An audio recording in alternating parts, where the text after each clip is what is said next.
Hello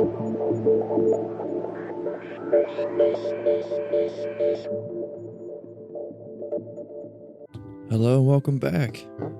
Welcome back to the Awakening Philosophy podcast, where we are discovering what philosophy is, what it means to be a philosopher, and how to do philosophy, and also why should we care about philosophy. And we're doing so while exploring the philosophical conversation that Socrates had at the start of his philosophical journey with his teacher Parmenides, in a book written by Socrates' student Plato called the Parmenides. That's what we have been doing. It's been a lot of fun. We've gone through the introduction already, which has a lot of foreshadowing of a lot of the themes and speaks to us in our time and our modern society, the similar problems that we have nowadays and the consequences that follow from those problems are caused by the same causes that Socrates had when he was young, when he was just getting into philosophy thousands of years ago, 2,000 years ago. So thankfully we have this text in which we can follow along with Socrates on his journey, recognize the own problems that we have within our own souls, within our own relationships, and with our own society and human species. And we want to benefit from the conversation that Socrates had with his teacher. And it's almost as though we are having that conversation. If we have the similar problems, and we can follow the arguments along with him. So, in doing that, not only are we learning about the great philosopher Socrates, we are ourselves beginning the philosophical journey, or understanding better the philosophical journey if we've been on it for some time. Which is very exciting. And to recap where we are so far, we've gone through the introduction to Parmenides, and we are in his first hypothesis. To answer those questions, what is a philosopher? We've seen Parmenides point out that humans have to realize that there is something beyond this world of becoming or changing, the physical world, called the world of being. And this is kind of what makes a philosopher a philosopher. So it's a really handy way to differentiate between the corruption of philosophy, or the missing the mark of philosophy.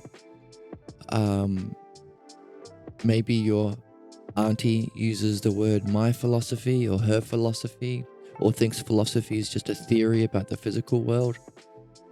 This is a simple and easy way of understanding why she might be missing the mark. Does she think that there is such a world as being? Or does she think that concepts or ideas like beauty and justice are mere concepts? Or do they have their own self-existence in the realm of being? If she does, then she could be a philosopher. But what else do you need? Well, that's the first major hurdle. In fact, Parmenides points out this is the biggest puzzle for humankind.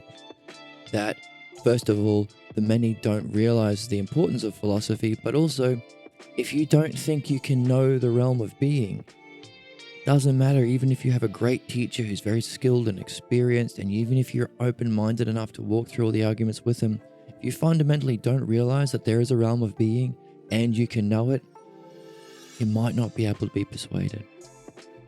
But great admiration should fall upon those who are able to make the journey themselves to the realm of being, to know the truth. Parmenides calls it the truth. If you do not do this, you'll miss the truth. Know the realm of being, and know for yourself justice, beauty, goodness, truth of reality, those kinds of things that we call selfers. We call them selfers because self means honorific in the ancient Greek. It can mean the particulars, but also it has an honorific meaning applied to the realm of beings. Also, self has a third meaning, which is the ultimate term. So the word self reflects the triadic nature of reality itself, in that there are three basic dimensions or realms, because even the realm of being must have its cause. part of what philosophy is traversing through to the cause of issues. What's the cause of the things we're interested in? That kind of traversing we do to elevate ourselves from the physical world of becoming to the realm of being. That's called the dialectic. And it's also, Parmenides points out, it's the kind of wandering through beings that the many call useless talk. But they don't realize it's only through the dialectic, which uses something we've been developing called the logos, applied to the realm of being. It's only through that you can know the truth. Otherwise, the truth will elude you. So we're philosophers, we're interested in truth. We want to do that for ourselves. Thankfully, we have this brilliant text where we can discover exactly what the dialectic is. What parts does it have? What structures does it follow? How do we do the dialectic? And also we're figuring out the logos as we go along. So both of those become ours. The logos is ours. The more we learn about it, the more it becomes yours, the more you can see through it and use it.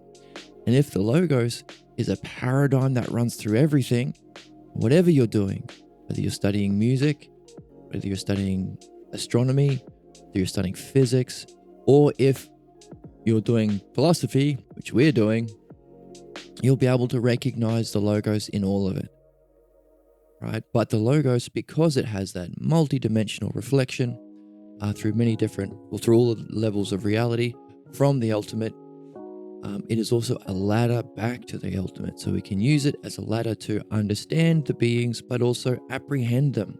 We grasp the ideas. We talked about one of the key distinctions between real philosophy and misunderstanding of philosophy is idea is not a concept. Socrates had a similar problem in the opening. It's fundamentally not a concept. It has a own selfhood. Which leads us to the question, well, if all of the beings have a selfhood and are knowable, what is that selfhood they all have? Is that in a higher realm even than being? Well, that's what we've been exploring in the Parmenides. What is that highest realm beyond even being? That's the self. How do we understand what the self is? Parmenides is doing a dialectic, giving us an example of the dialectic, but also doing one to help us understand something of the one-self. So if a dialectic is two terms put together, smushed up together to understand a subject, then he is picking one as a way of understanding the self. Now, we have a question. What hell kind of one is the self? Because everything is a one. This pen is a one. Pen. One pen. This guitar pick is one guitar pick. What? One guitar pick. So what kind of a one is the self? That's the first hypothesis. That's what we've been reading. So, given the significance of philosophy, given it's the way that we can come to know truth, we're interested in finding out how to do that. Parmenides, in what we've been reading, has pointed out that's the dialectic. So we want to learn the dialectic. We want to master it. We want to make it our own. We want to see through it. And so as such, we want to level up because it is also the archetype for the hero's journey. We've been talking about that, understanding why that must be the case. Meaning it's, if you want to develop yourself as a human being, the logos is the path to do that. Which means that as we learn and we see, we become better. We're able to think better, we'll be able to reason better, but also we'll be able to know the realm of ideas better. But also we'll be awakening a special skill within us, or a special sense, called the eye of the soul, or ousia. That's a big thing. In our reading, we've been getting down to what exactly is ousia, because it's woven through all of the beings, and it's that through which we can know the beings. We've been talking about how dialectic itself turns upon itself. The last step refers back to the top. We've been talking about how we are reflecting on ourselves in the dialectic as we go. We've been talking about how we're using our understanding of the logos and applying it back to our reading as we go. All of these things are ousia. They're kinds of ousia. The ability to use our mind to reflect back upon ourselves in the highest way. That's ousia. But it also is a sense, and it is also the nature of the beings. If they're not physical, if they're not in time and space, how do they have their own self-existence? They're able to turn about upon itself and maintain its selfhood in a certain kind of way that makes them knowable. So, that famous quote that we see mistranslated often on Facebook, for those who want to reject philosophy and the idea of being, that Socrates is only wise because he knows that he doesn't know anything, which means that there's nothing knowable. What we can see what he really means. In the real quote, I am wisest because I will not mistake what I don't know for knowledge. Meaning he knows what knowledge means. Now we do, because that's ousia.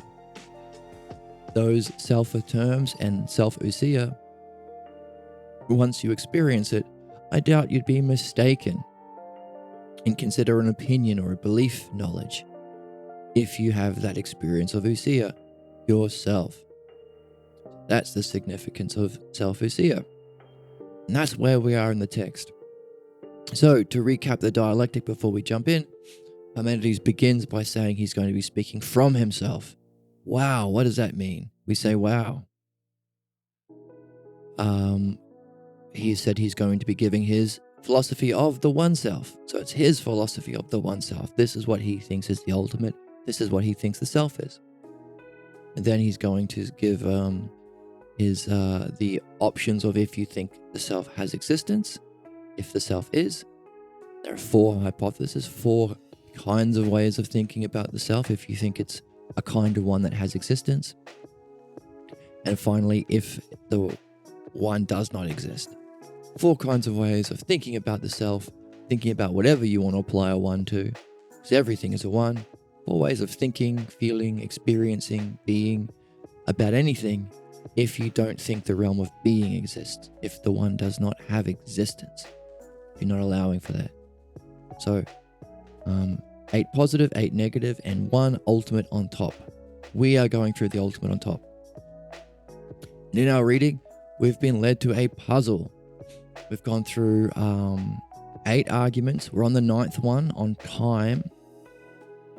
And then he comes to a conclusion, which seems to negate everything he said before. And so we've been stuck with a puzzle. What the heck is he talking about? So strange conclusion. If the one is, then we cannot, and it does not have a name. Whoops. What did I do there? Move something on my OBS.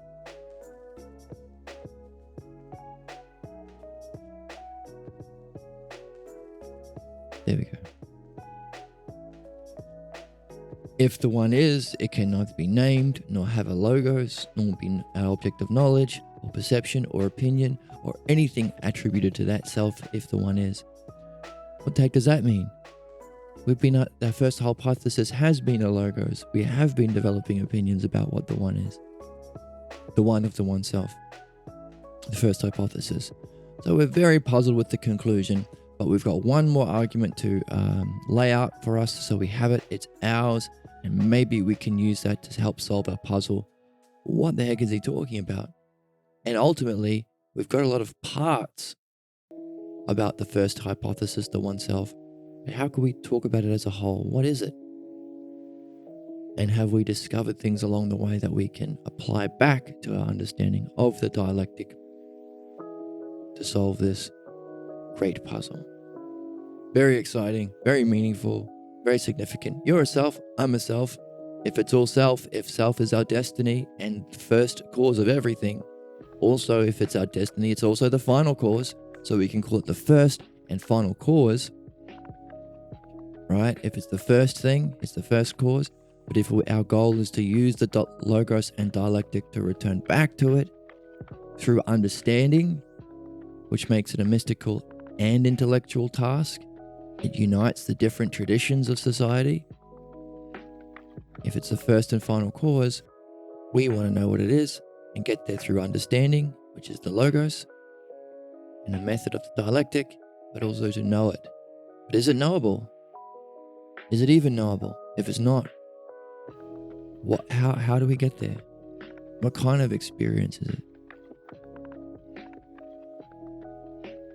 What is the goal? What is it? What would it be like to reach our final destiny? To have the excellence of a human being? Wow, I'd like to know those things. I think humanity would benefit from knowing those things. Let's see if we can figure it out. Let's get into the last argument, which we did go through, but we didn't expand out. We didn't divide it into its arguments. On time, the last one before our conclusion, maybe it will help shed some light on this puzzle. What the heck is the one-self? How do we know it? How do we understand it? How do we experience it? How do we perceive it? How do we make it ours? How do we unite with it? How do we reach our highest goal? Hopefully this last argument will help us shine some light on that. Let's jump in.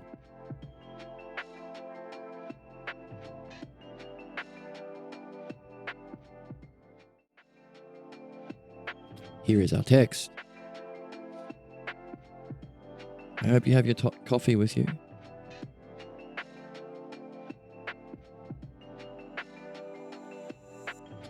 Coffee is the mana potion of the philosopher adventurer.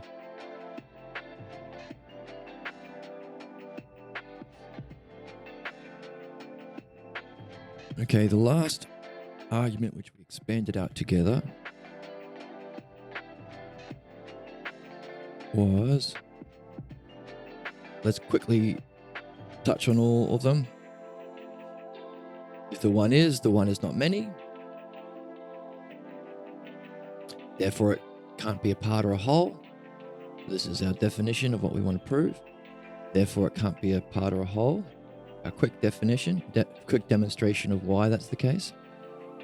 So part 1, definition. Part 2, demonstration. Part 3, division. Aristotle says, I don't understand, so we divide it into its elements. Argument.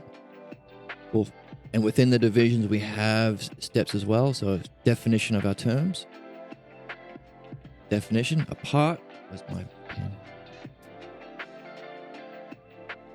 A part is defined in relation to itself a pair. A whole is also defined in which next to itself a pair. So a part is something that's a part of a whole. A whole is that where no parts are missing. So you've got the whole watch. So definition of our two terms that we're using in our argument or our division. Definition, demonstration, division. This is our DDAS, which is actually DDDAS, but we say DDAS because it's easier to say. And within the division step, we have a definition of the terms, so we can see that even within, to whatever level is needed, you can see DDAS within it. So, division, divide that argument. What was the argument? Define the argument, please. What do you want to prove? The one is not many. Sorry. If the one is not many, self is not a part or a whole. Right, so the whole thing is the definition of the argument. Part in relation to a whole, defining our terms. A whole is that which is not missing a part. Therefore, if a one were a whole in part, I think this is the demonstration here. This is the argument or the division. And this is the synthesis. Definition, demonstration, division, synthesis, analysis. These are our 4 categories of the dialectic.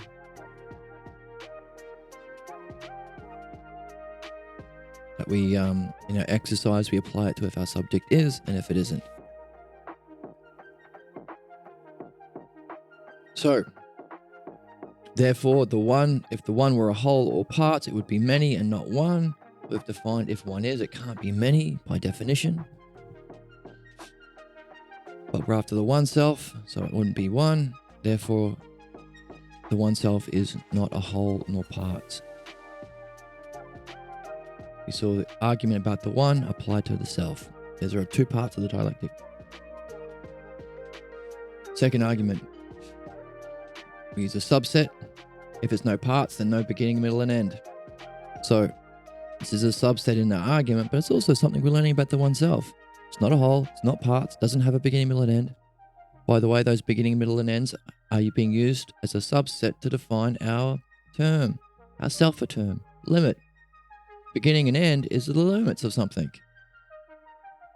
In time, it's the start and the end of something, that's its limit. In space, beginning and end of a line is its limits. These are parts, therefore self. So it wouldn't be one, because one doesn't have parts, because one would be many. Argument about the one applied to the self. Therefore the self has no beginning or end.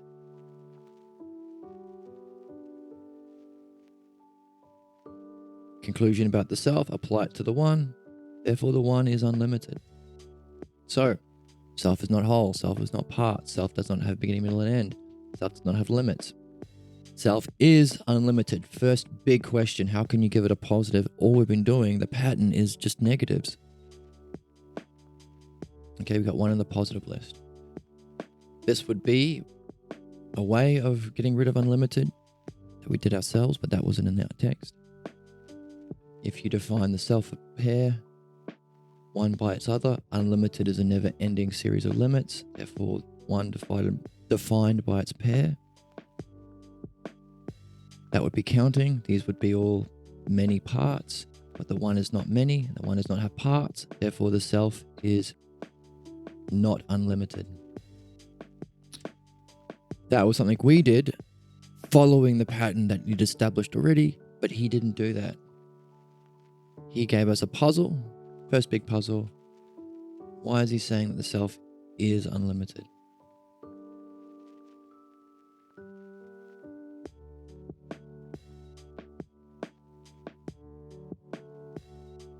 Third argument. So, where are we? Not whole, not parts, not limited, not beginning, middle, and end. One in the positive category is unlimited. 3. It can't be circular or straight because that would have form. Please explain why. So, definition, demonstration. You can unpack it. You can see that there are parts. There's a way that his reasoning follows. Makes a statement, gives a quick explanation, demonstrates it. Gives a further division if his partner in the dialectic, his interlocutor, needs it. And then synthesizes those arguments and applies it back to the top. Why? Well, a circle is defined by that in which the middle is equidistant from its extremes. Each extreme is the same distance.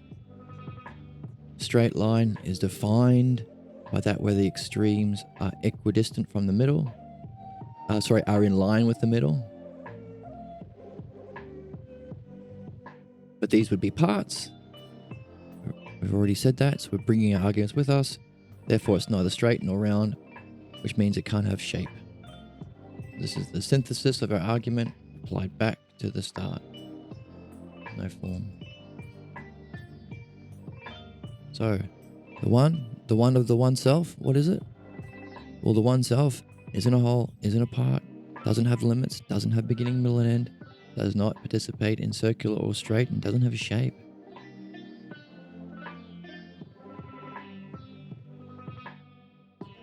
Cannot exist in any way. Why? Because if you're existing, you're in something, whatever it is, even in the realm of being. Why? And well, if you're in something, you're either in yourself or in another. If you're in something, you're circularly comprehended, apprehended, contained. We don't participate in the circle. We just said that. So it can't be contained within something. It also can't be in itself because it would be the container and contained. But we said the self is not two. So for it can't be in itself or in another. So it can't be anywhere. Therefore it can't exist. So self is not whole, it's not parts, it's not limited, it's not beginning, middle, and end. It's not shape, and it doesn't exist in itself or another. It doesn't exist. You saw the pattern dialectic. Can't exist in self or in another are two terms. Seeing patterns is good. Can't be in motion. Because it would be changing. If it was moving within itself, growing, be changing. That's a kind of motion. Growth is a kind of motion. But then it wouldn't be itself, wouldn't be one if it was changing. Can't be rotating. That requires parts to move around the center. So it can't be moving in place.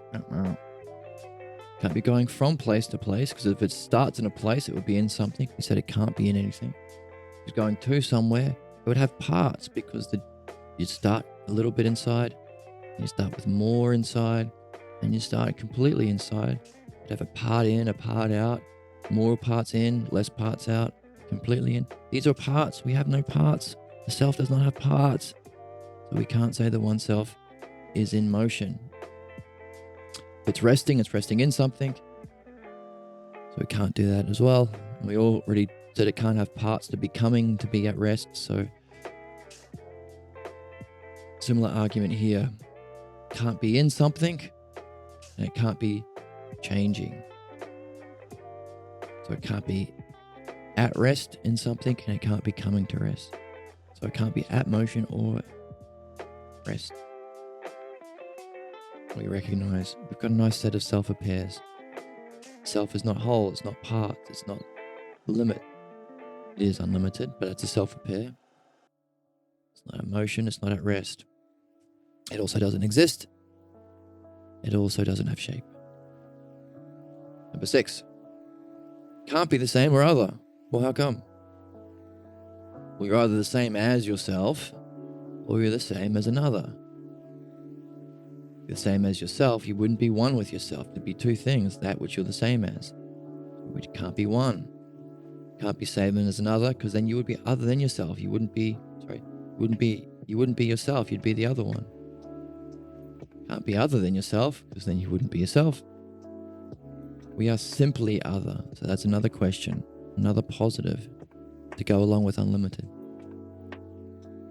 Can't be other than the other. So that's two things already. We're after one, pure one. So it's not conclusion. The one is not other than itself, other than another, same as itself, same as another. We recognize, these are the 4 categories of the dialectic. Definition is the same thing as saying what's self in relation to itself. Define it itself. Demonstration is the same thing as saying, well, how does it function? How does it demonstrate itself to others? Division is, well, those others, how do they relate to other others? Dividing into arguments, or dividing into parts, or dividing into key terms. Synthesis analysis. Take those others and usia it back to the start. How does this others relate back to the first? Synthesis to analysis. So we see within argument 6 the logos of the structure of the dialectic that we're using. The same thing we're using to understand the self, we're seeing within the self. It's cool. Inherent in the one self is what you need. Inherent within the logos, the understanding of ourselves, the one self, is what we need for the dialectic, which is how we can come to know ourselves. We talked about the goat. A baby goat has everything within it for the excellence of a goat. I'm not drawing a goat. Okay, I'll do a little one. Yeah. All my goat animals look the same. So we say baby goat.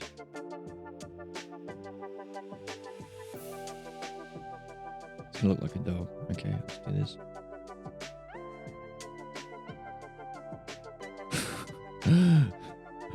Terrible goat.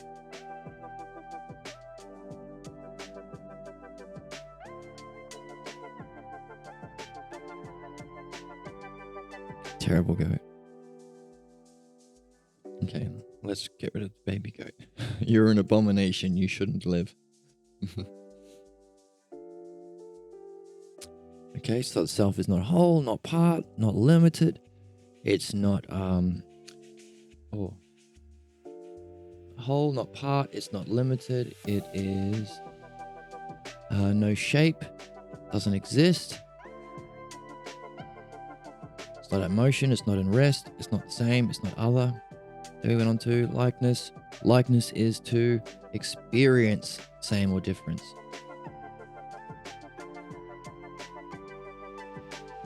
Again, self to self, self to other. Can't be like itself, can't be like another, can't be unlike itself, can't be unlike another. Then we reasoned about it. Like is to undergo or experience the same. If you're experiencing anything, you'd be other than one. It's not possible for the one to therefore experience anything. And it's impossible for the one to experience being other. So the one is not whole, not part, not limited, not shape, not exist, not motion, not rest, not same, not other, not like, not unlike. That's how we can understand experience. If we had the question, what's the experience of the oneself? Argument 8, the last one that we're done so far.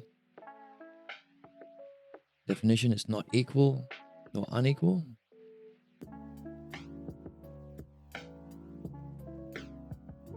Again, to a self, to its other, to its and its self a pair, self and its other. So we're seeing a pattern. We're seeing we're seeing subject to self and other within the same realm as its opposite, self a pair, self to other. Same reasoning.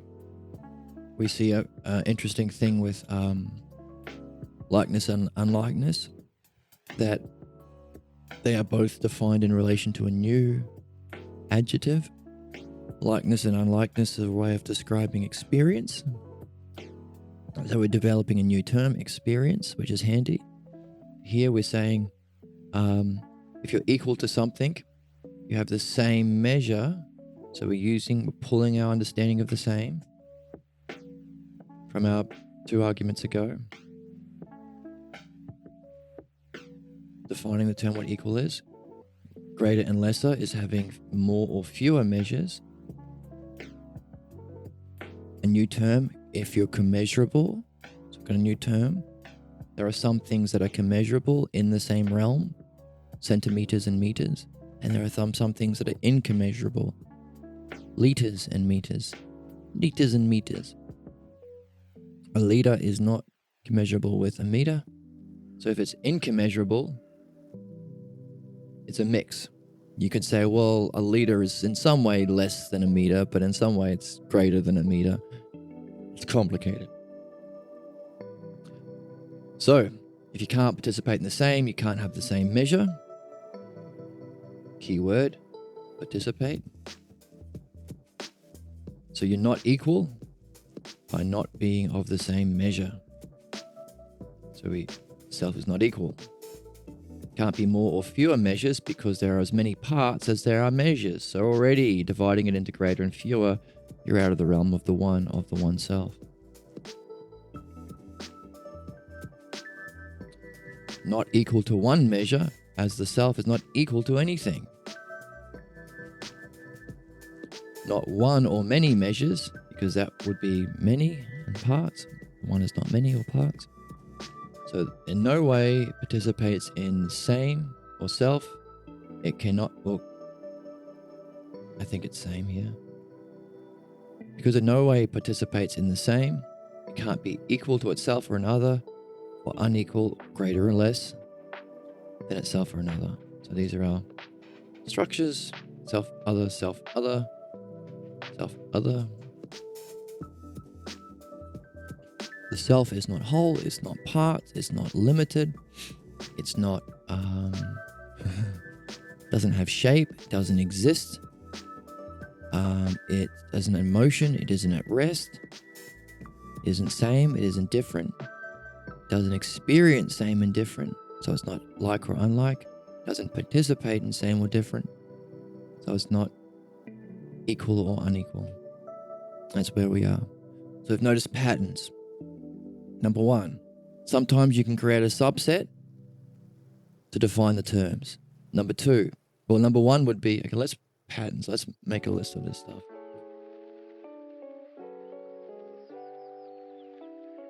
That's what we are as adventurers. We make patterns. We say logos or dialectic patterns. Okay, what's in this list?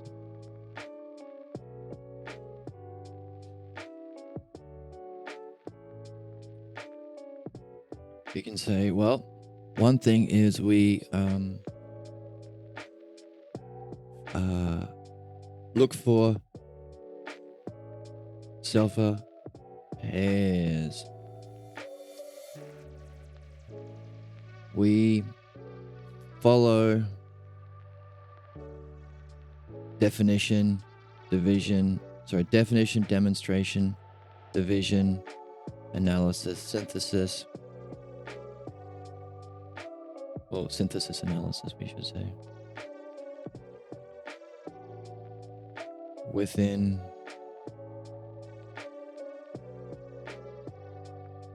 each argument.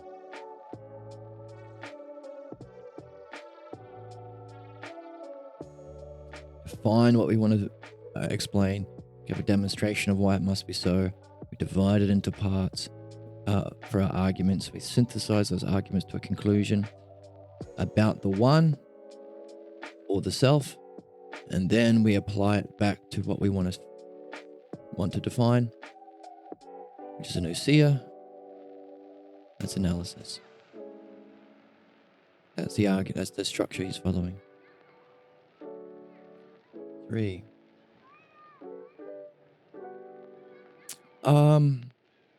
Well, we could say he's talking with someone. He's talking with Aristoteles. He's asking him, "Are you up? Are you with me? Do I have to go further, or do you see it already?" So do we include that? I don't. Maybe. I think that's a meta thing. That's how it's used, not what it is. So let's keep looking for these patterns. So one thing you can do is you can define your term relative to self pair. So what's a whole? It's that which isn't missing its parts. Whole defined against a part. What's a part? Part is something that's within a whole.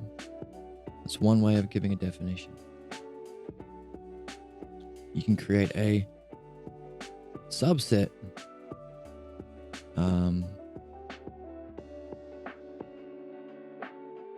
subset terms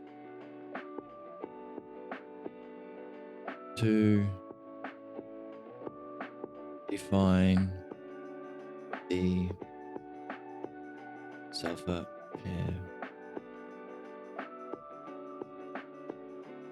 Like beginning, middle, and end. Was used to define limits or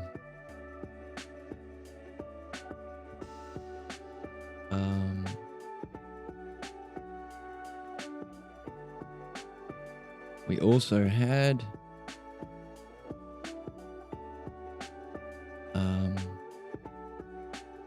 lesser, greater, equal.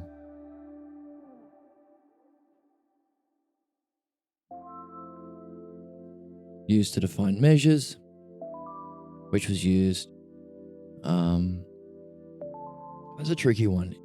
It's not a self a pair, but maybe equal and unequal are. These were used to define participation, which was then used to define participating in time. Other ones along the way as well. Like, for example,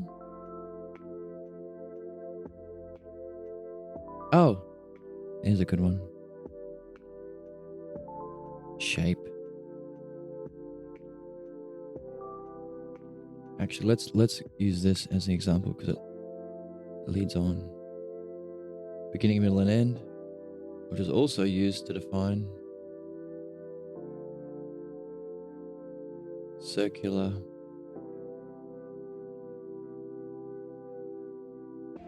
and straight.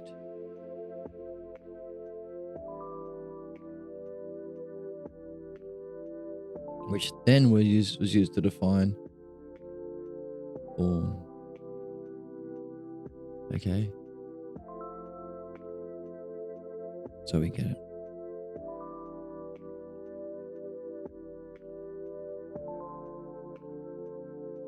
What else is he doing? What are other patterns you've seen?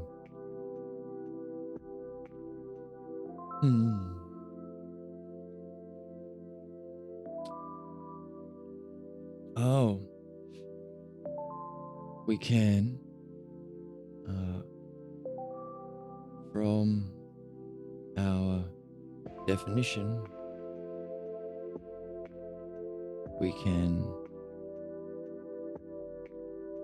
bring forward, we can bring a new term or adjective.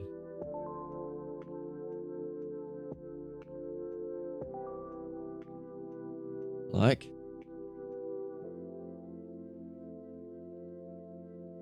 experience or participate.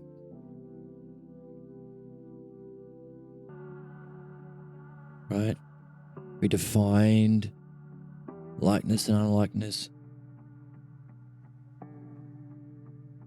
and self-appear defined with the same thing, and the definition was to experience same another. So we can bring forth a new adjective.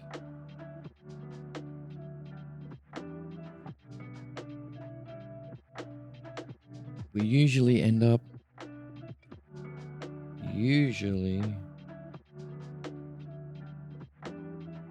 or we do always actually end up rejecting or denying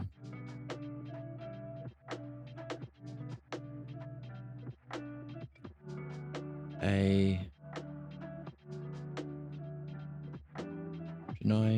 term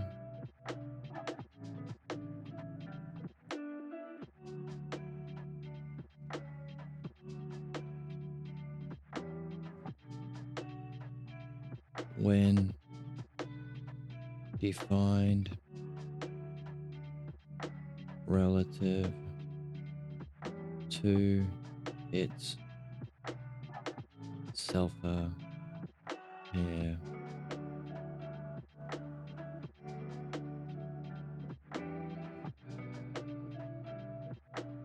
Or common subset.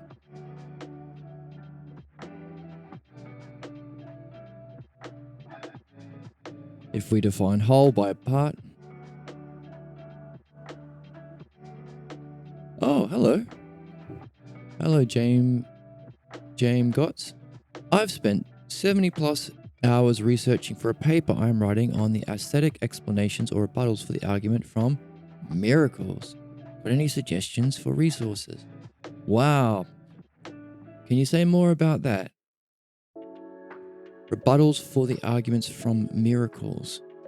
How do you understand miracles? So, let's see if we can apply our understanding of the dialectic and reasoning to understand James Gott's question.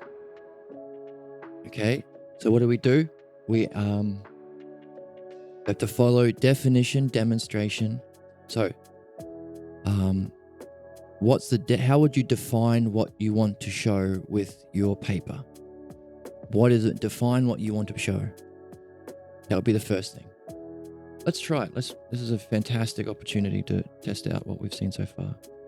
Just with those those 6 patterns. Let's try it out. So, I can have a guess and you can correct me. Or you can just say it yourself. So I'll go with the human definition, at least for epistemic identifiable miracles, which is a violation of the laws of the universe. Okay, great. So before we define our terms, what a miracle is, define your point, your argument. What do you want to prove? So we'll say it a miracle. Let's go a different color than red. Miracle essay. That's the title. Okay, we can change that. Definition. What do you want to prove with your miracle essay?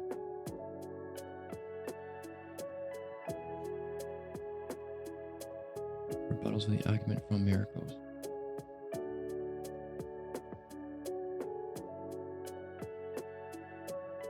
So you want to prove miracles to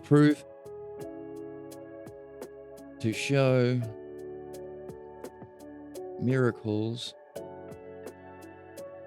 do not exist. Is that right? Then we have a demonstration.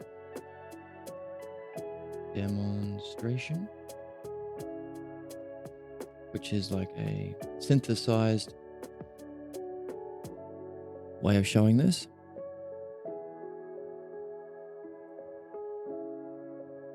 So miracles can't exist because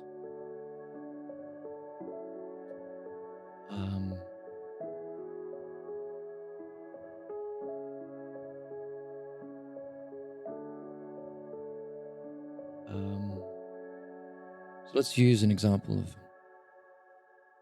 we've got here.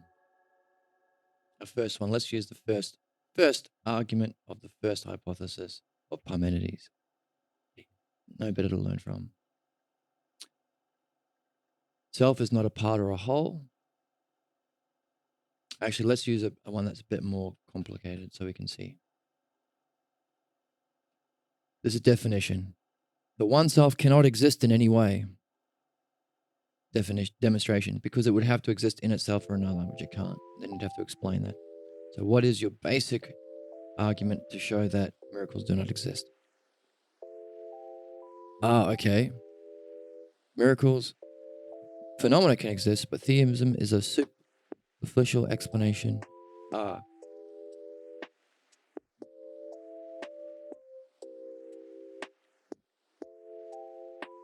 superficial.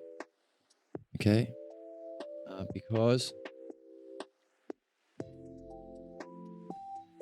that's another way of saying because basically because theism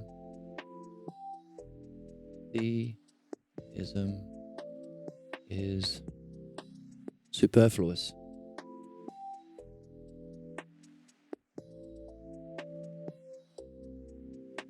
To explain the phenomena. Okay. Now, if you use that in a dialectic with a buddy, he will answer in one of two ways. He will say what Aristotle says when he gets it, which is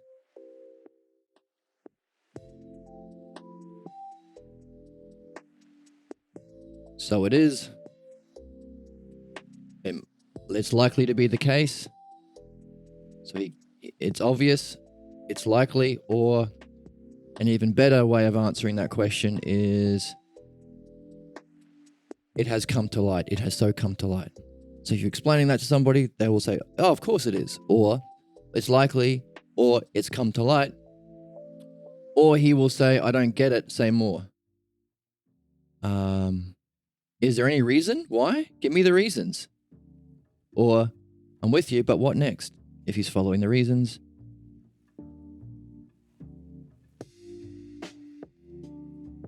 So pretty much he'll say, I get it, or he'll say what?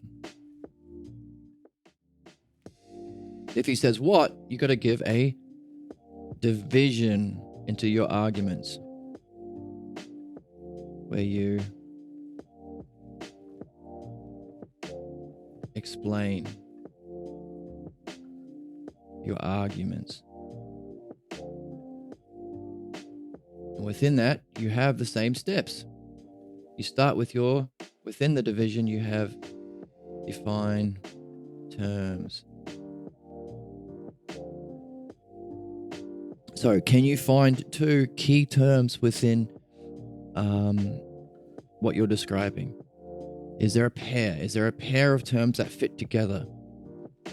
Like whole and part? Atheism and theism. It's on the theist to demonstrate the miracles exist, therefore they need to explain what a violation of the laws of the universe is. Okay, so that seems to be your argument. So you'd have to define theist, atheist, which we have a pair, we're looking for pairs. We have a miracle explanation.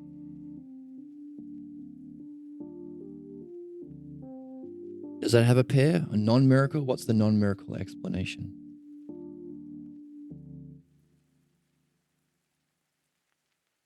Currently given either insufficient or self-contradictory. Right, okay, so you want to show that this can't be so. Insufficient or contradictory. In Platonic language, we would say, these are the absurdities that follow as a result of this being true. Okay? And there's another explanation, non-miracle explanation.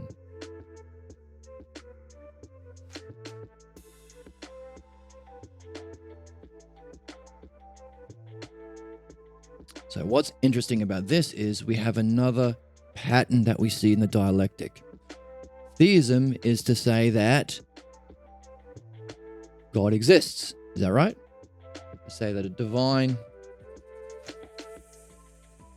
or God exists. Atheist is saying God not exist. So, what do we see there? We see the two categories needed for dialectic. If the subjects exist, if the subject doesn't exist. So, we also have another pair, if miracles exist or if non-miracles exist. So we have two possibilities of making the subject of your dialectic. So, within the division stage, like now you've got your opening, you can, if you have two categories, you have to create two what ifs to show this completely. That's the dialectic. That'll give you a complete understanding, maybe even prepare yourself to have direct experience of your subject. So, number one, or A, if self or subject exists, and B, if not exists. So, is your goal to prove that miracles exist? Because you could say you can imagine a world in which they do exist, or are you trying to say that God exists? So we have a fantastic explanation of this, because We have two possibilities depending on which one your argument wants to be. I think it's to do with miracles, or you could take the higher route and go about God. But the way you are, the method you are using to employ it, you can't just talk about the subject itself. There's not enough material in the dialectic. You need to pick out another. It's self is to other. Okay, so what's the other here? Self could be God, or other could be God. Miracle could be the subject, and God could be other. From what you said so far, I think our self term is miracle, and the other term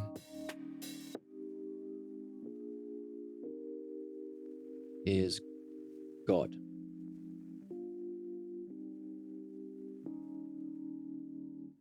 So, create two what if universes. What if miracles exist? If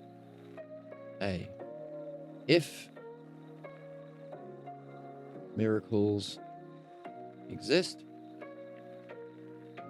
what can you say about miracles themselves if they have an existence? Now, since I'm working with the relative simplicity, I'm not really proving atheism or theism per se. I'm showing that additional supernatural explanations, since they are additional to naturalism, if they are internally contradictory, then they can be raised off. Exactly. So this is fantastic. This really speaks to the heart of the dialectic, because you're speaking about being. If there is a being realm, if there is an eternal supernatural realm, if that exists, what follows? So if miracles exist, and we know that this word here means supernaturally,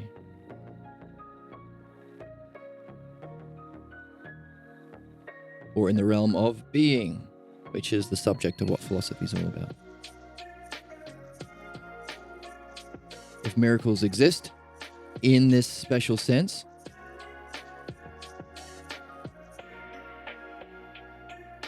what can you say about miracles? Self to self. If miracles have a supernatural existence, what would follow? What universe would exist? What would happen for self to self, which is miracles? Miracles in relation to miracles. What can you say about them? Self to other. What can you say about miracles in relation to God or theism, depending on which one you want to take? What will you then say about theism in relation to another other? People, humans, if you like? Or maybe that's too mundane. You could say, well, if miracles exist, this is what they are itself. If they have a being existence, this is what must follow about themselves. They have a certain power, they would be eternal, they would have a certain force, they would have a certain life. So you're talking about what miracles are. Then if miracles exist, what would happen to theism or God? You're talking about theism, so let's go with that. Well, if miracles exist, then it would be a proof of theism. It would be a demonstration of theism. It would be, how would it relate to theism? It would be a way of leading people into theism. That's up to you. You got to find out that. What would it mean for theism if miracles do exist? And if miracles exist, how would theism relate to, I don't know, God or the universe or people? You pick what's most relevant to you on your argument. And then finally, how would theism or either theism or these things, having been affected by miracles, relate back to how would others relate back to miracles. So if miracles have an entire existence, then it would be a kind of justification for theism. This is basically simple. This is a simple example. Then how would theism relate to God? Theism would be a way of better understanding the nature of God, or maybe you don't want to do that. How does theism relate to people? Well, then people would get more interested in theism. People would be more inspired by theism. Or people would want to understand God. And then how would those others, having been affected by miracles, if they do exist, relate back to miracles? People would want to understand miracles more. People would want to show miracles more. People would want to study miracles more. People would make a topic of conversation miracles. Every day when you turn on the television, we would talk about miracles because it's a way of showing that, because of what follows in my previous arguments. Most miracles I am looking at have a apparent relation to a deity or through prayer or some specific religious location, so it would be some amount of proof for theism. Right. Okay. So that would fall under here. So you could say miracles in relation to a deity instead of theism. If you think a specific deity is the most relevant other to demonstrate your argument. Now, if that was the case, how does theism or the deity relate to people? They would have to make proofs for it. They'd have to be making arguments. Given that miracles exist in this universe and its connection to deity in step 1 and 2, people would have to go out of their way to make these complicated arguments or these sufficient necessary arguments to show that miracles exist. So you could say this is how the people relate back to miracles. This is their task. This is what would follow in such a world. And because it's a dialectic, you have to go through the same categories for if it doesn't exist. If miracles don't have that kind of eternal existence, what can you say about miracles? What can you say about miracles in relation to theism or a deity? If miracles don't exist, what are they? They are a fiction. They are a imagination. They're a fantasy. They don't have a real existence, okay? Number 1, if miracles, for number B, if it doesn't exist. Okay, given what you've just outlined, what can you say about those miracles that don't exist in relation to theism? It's a kind of it's a kind of way of proving something that's false. I think you missed the message before last because that is targeting the burden they have, so that miracles could not be defined and attributed to their religion.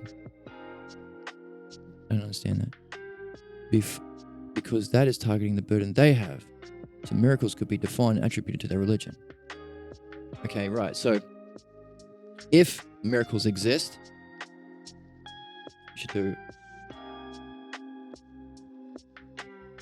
then they would have a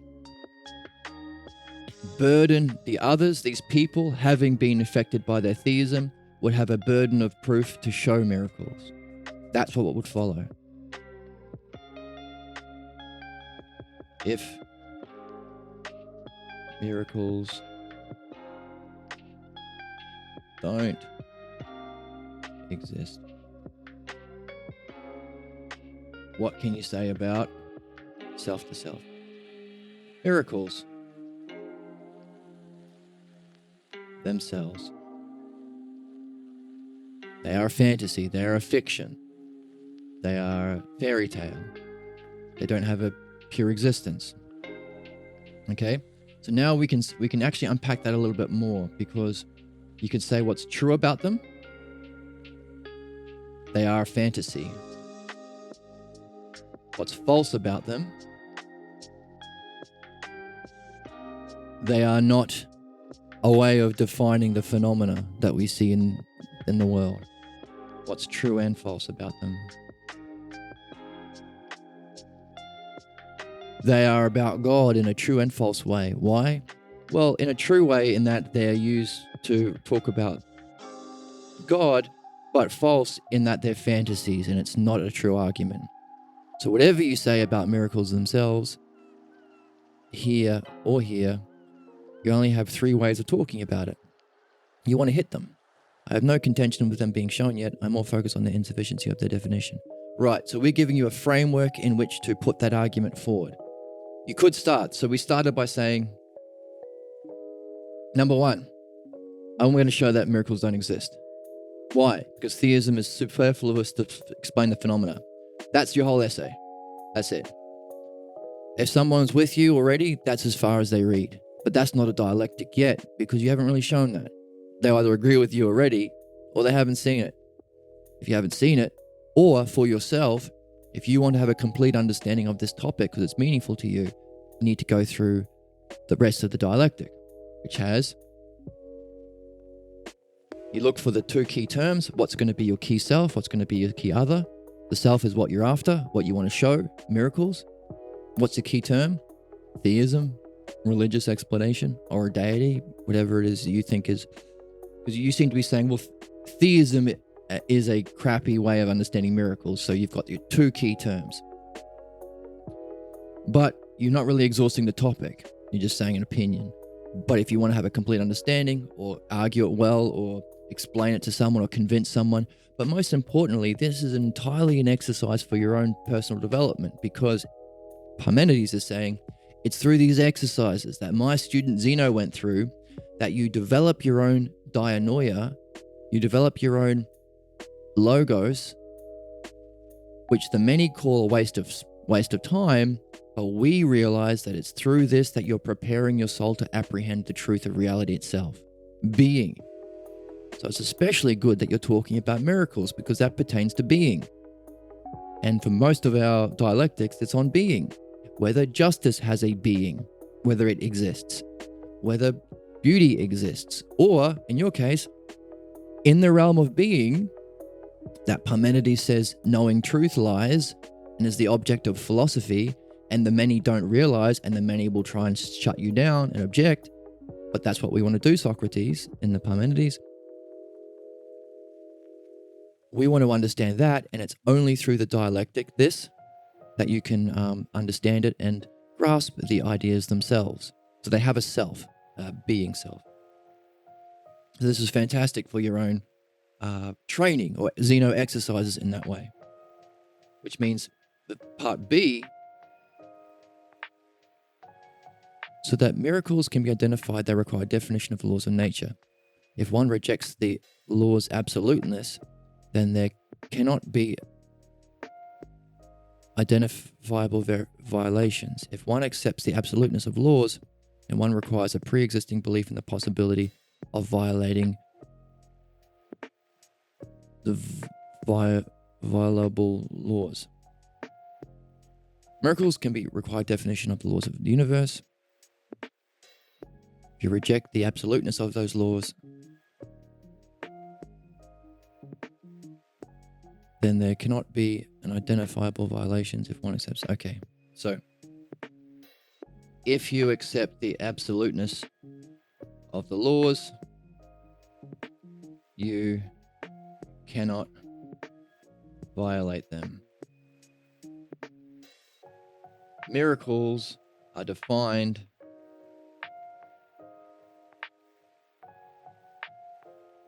by violation of the laws, therefore cannot exist.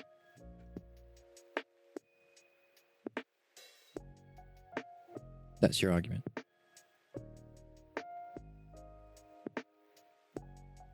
So do we see this in Parmenides' demonstration of? Let's look at one of his arguments. We've got 8. Let's pick one. Here we go. Limit and unlimited. Does the one-self have a limit or unlimited? Well, we're defining a limit by having a beginning or end, but we've shown that the self already doesn't have a beginning or end, therefore it can't have limits. How about this? To have form is to have a circular or straight nature, but to participate in circular or straight requires parts, because a circle is defined by the extreme parts being equally distant from the middle. Straight is in line with the middle, therefore it can't have form. Given this definition and what we've established prior, it can't follow. If it's to exist in any way, it has to be existing in itself or another. The one cannot exist in any way. Why? Because it would be in itself or in another.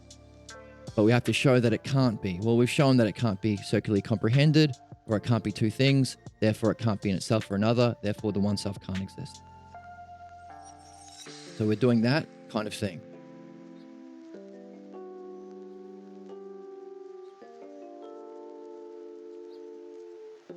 Given definition 1, if absolute laws, if there are absolute laws, you cannot violate them.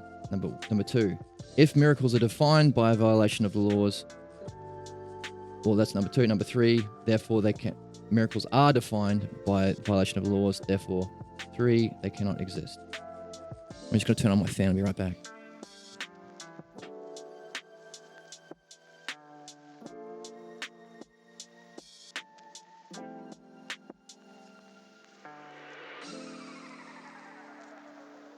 Okay.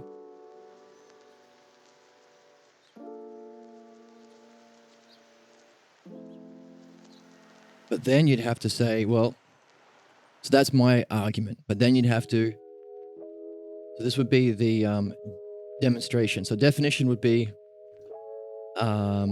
miracles cannot exist. Number 2, demonstration. This is my basic reasoning of why it follows. Division. You got to show that. Okay, you've got to show that absolute laws are defined by their lack of violation. You have to define what miracles are. You have to show that that's a definition. But you also have to address the other possibilities. Because if you're... Let's keep that.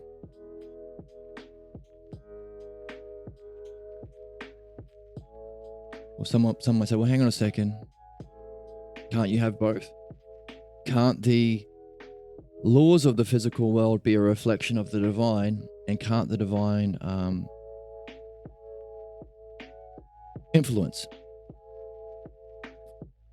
Absolute means inviolable. Sure. But you could say, well, maybe your idea of the physical world as being purely physical is missing some. Maybe part of the laws of the natural world requires them to have a cause. The cause of the laws of the natural world must be somewhere. Maybe they're in the realm of being. Okay, so it still follows. Well, if that's the case, does being, self, affect the physical?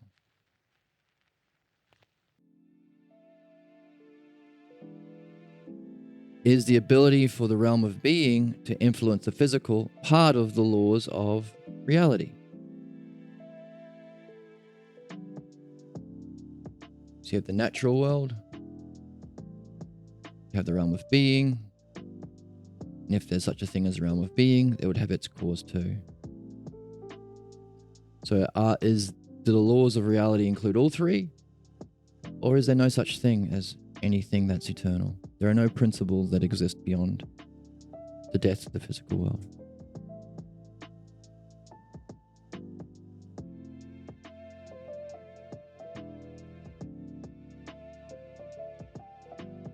But then you can follow that up. So, okay, hang on a second. Even if the realm of being influenced the natural world, like we're seeing through the logos, That would presume a religious explanation of the laws of the universe, which wouldn't provide a proof of miracles. Well, right. So you could categorize your thinking in this way. Either there is a realm of being or there isn't. So these are the two possibilities, right? There is a divine. Okay, you probably want to disconnect it from God first because God's a very loaded term. So to start with something simple, and then you can expand it. If being does exist, what follows? He's an old man with a white beard and so on, but that's not necessary yet. So you could say, well, if the laws of you could state your argument this way, if this is your way of thinking. If being or the divine realm exists, then the laws of reality must include them.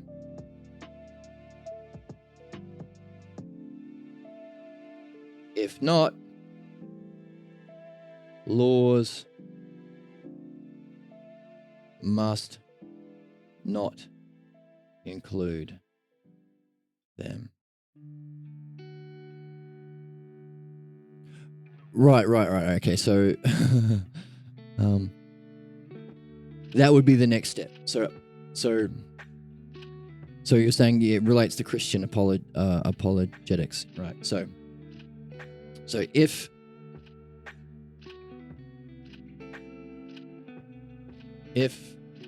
being or God exists, what can you say about itself? What can you say about it in relation to your argument, which is how does it pertain to the laws? Because this is the argument you need to show, that if there are laws of nature, it can only apply to nature. There is no being. But if being does exist, then whatever your understanding of the laws or patterns or the logos, Greek word, the logos of the natural world has to also account for or pertain to or relate to in some way the laws of being. This is Socrates' argument. Socrates came into Parmenides and said, I'm hearing that you guys are talking about this realm of being, the divine realm, as having the principles or the ideas of like likeness and unlikeness and one and many all together as one realm of being. How can that be so? And he says, I don't want to hear from 19-year-old Socrates talking to his teacher Parmenides, his 60, his student Zeno. I don't want to hear arguments about how me in the physical world is one and many, because obviously I have many fingers, I have many hands, I have many parts. I've got a left and right hand, that's many. But obviously I'm also one because I'm one person and there are 7 of us here. We're all ones. That's not interesting to me, how in the physical world only.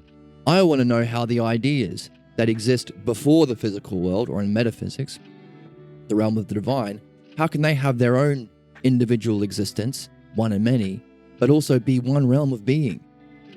Same thing for likeness and unlikeness. Unlikeness and likeness are opposites. How can you be both? In the physical world, of course, I'm unlike you in that I'm younger, and I'm like you in that I'm a philosopher, so I can see how we can be both likeness and unlikeness. But in the realm of being, I've been thinking that an intermediate to non-absoluteness and absoluteness of natural laws would be a series of laws that function enough, but not always, to identify them as laws. That's a different tact, that laws wouldn't be absolute. But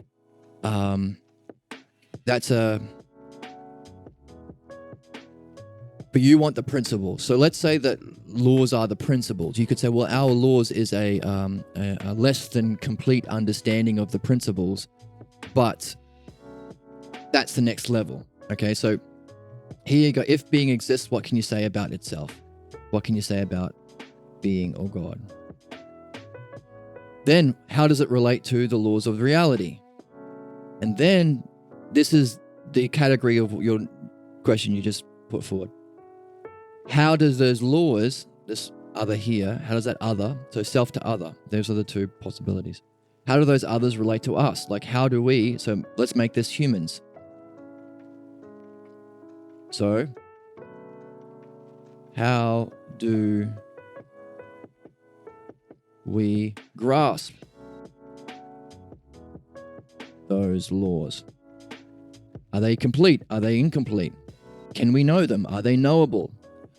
If beings exist, that's your first paragraph. What can you say that's true about the beings? What can you say that's false? What can you say is true and false about it?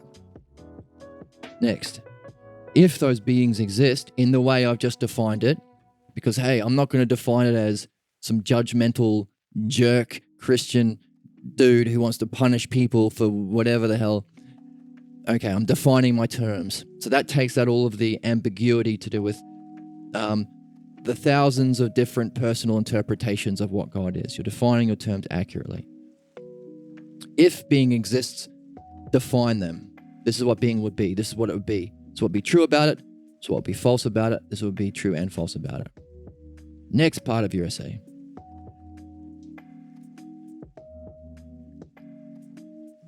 Yeah, keep that. Actually, no. What can you say about how the beings relate to laws? What would be true about the laws? True, false, and true and false. Well, if the beings exist, the laws would have to reflect both the natural world and the realm of being, or would have to allow for the explanation of the cause. Where do we get our idea of likeness? Where does unlikeness come from? If I become more like you and less unlike you, does that mean the principle of unlikeness diminishes because of its physical expression? These are the arguments we found in the opening of Parmenides. Parmenides asked Socrates these questions. He said, okay, by the way, if you think beings exist, what about this? Do you think we all like likeness? Okay, likeness is a principle that's in being, a self-er term. How do we participate in likeness? Is it a part or a whole? Socrates is like, I'm not sure. So, division into your arguments now. Well, is there any way of participating in anything other than having a part or a whole? You're either eating the whole of the pie if you want to eat some pie, or you're eating a part of it, eating a slice. Is there any other way? Socrates goes, what about daytime? Like, we can say we all participate in daytime, but we're not taking a part of it for the whole of it. I mean, so that's a good argument. Let me refine it for you. Like a sale, right? A whole sale love daytime over everybody, but we're all still under a piece of it, right? And then there are these arguments that follow. If that is the case, if your argument is the case, what follows? What follows for this argument in relation to itself or relation to others? Okay. Well, if you take a part of something, are you making it less? So every time we participate in a part, likeness itself is becoming less? Oh, that doesn't work. Well, what if you're taking the whole of it? Can the whole be in each part? If you have a part of likeness and you have a part of likeness, can you say that you have the whole of the idea? Well, then the whole would be divided. Whole means united. The whole is a unit, so we're defining what it means to be whole. Then we're saying it can't follow logically that we all have the whole of it. Therefore, if the only ways of participating is to be a whole and a part of something, we cannot participate in the true idea of likeness. That's what follows with his way of thinking.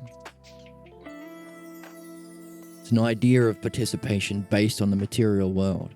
He's a bit confused. That's okay. He's just starting. So, we want to show that as well. So, if you think, if God exists, this is what you can say about God.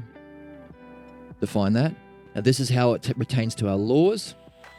This is how it pertains, those laws here that we've just defined or just talked about, relate to humans. How can we grasp those laws? If being exists, maybe you could say, well, it's true that they are unknowable. Because one of my definitions of being is it's unknowable to humans. That was one of the many positions Socrates had at the start. If you can only have a part or a whole of an idea, then you can't participate, then we can't know what's happening in the realm of being. This is what follows from that way of thinking. So, if God exists, he is unknowable, he is the cause of all of the natural world, and so on and so on. How does it relate to the laws? Well, therefore he's the cause of the laws. What's true about it and what's false? What's false about it? Well, you can never say that the laws are independent of the realm of being. That's what's false about the laws in relation to God. What's true and false? You could say, well, what's true and false about the laws if being exists? Well, they are a way of understanding everything. You unpack that a little bit. Well, that's true because that's what the laws would be, but it's also false because we have said it's unknowable, therefore we can't really understand it. So it's both true and false. It's how we understand, but it's out of our grasp. Then finally, if that's the case, how do us humans relate back to God? So this is when you can bring in your theism or atheism. Well, if God is the cause is unknowable, I don't think that's true, but that could be your argument. Because that's how you define existence. But he's the cause of laws. Our humans therefore can't grasp those laws, therefore we can just pray. How do we relate back to our subject? Okay, and now you have to do it for B. If being doesn't exist, what can you say about being itself? What can you say in relation to the laws? This is the dialectic you're doing. Now, what's interesting about that is each time you do it, you could be like, you know what, I haven't got to my point yet. I got to go back and do it again. Maybe myself and other. So here, self and other is self is God. Other is laws. So these are the two key terms I'm using to explain what God is.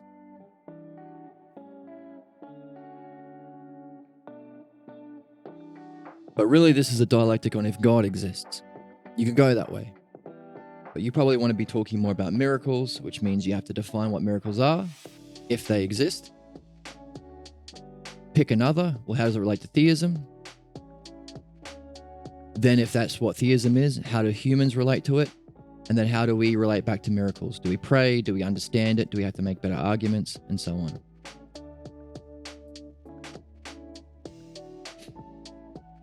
But we can go right back to the start and start again. We go through that exercise, we realize, I haven't nailed it. Let's try again. It's an Usia exercise. Okay. Really at the heart of my argument is, it's not that theism is superfluous. That's kind of a negative. What I'm really trying to say is, naturalism is sufficient.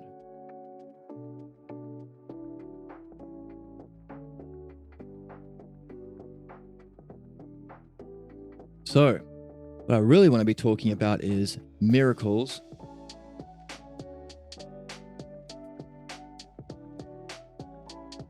as my subject in relation to naturalism. Or, if I'm really being honest with myself, I might say that, this could be what you discover. What I'm really interested in is naturalism. A way of explaining the world that can reject the possibility of there being a realm of being. Empiricism, naturalism, materialism, stoicism, the Latin tradition, the opposite of philosophy.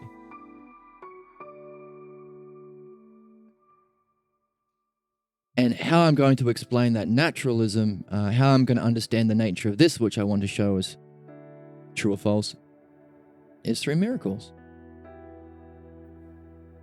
Again, you'd have to define your terms in each, but see how, if naturalism is existing, which is tricky because existing has an eternal existence, but we could go with it. What can you say about naturalism? How does it relate to miracles? How do miracles then relate to the laws or people or whatever you think is the other? And then how do those laws relate back to naturalism?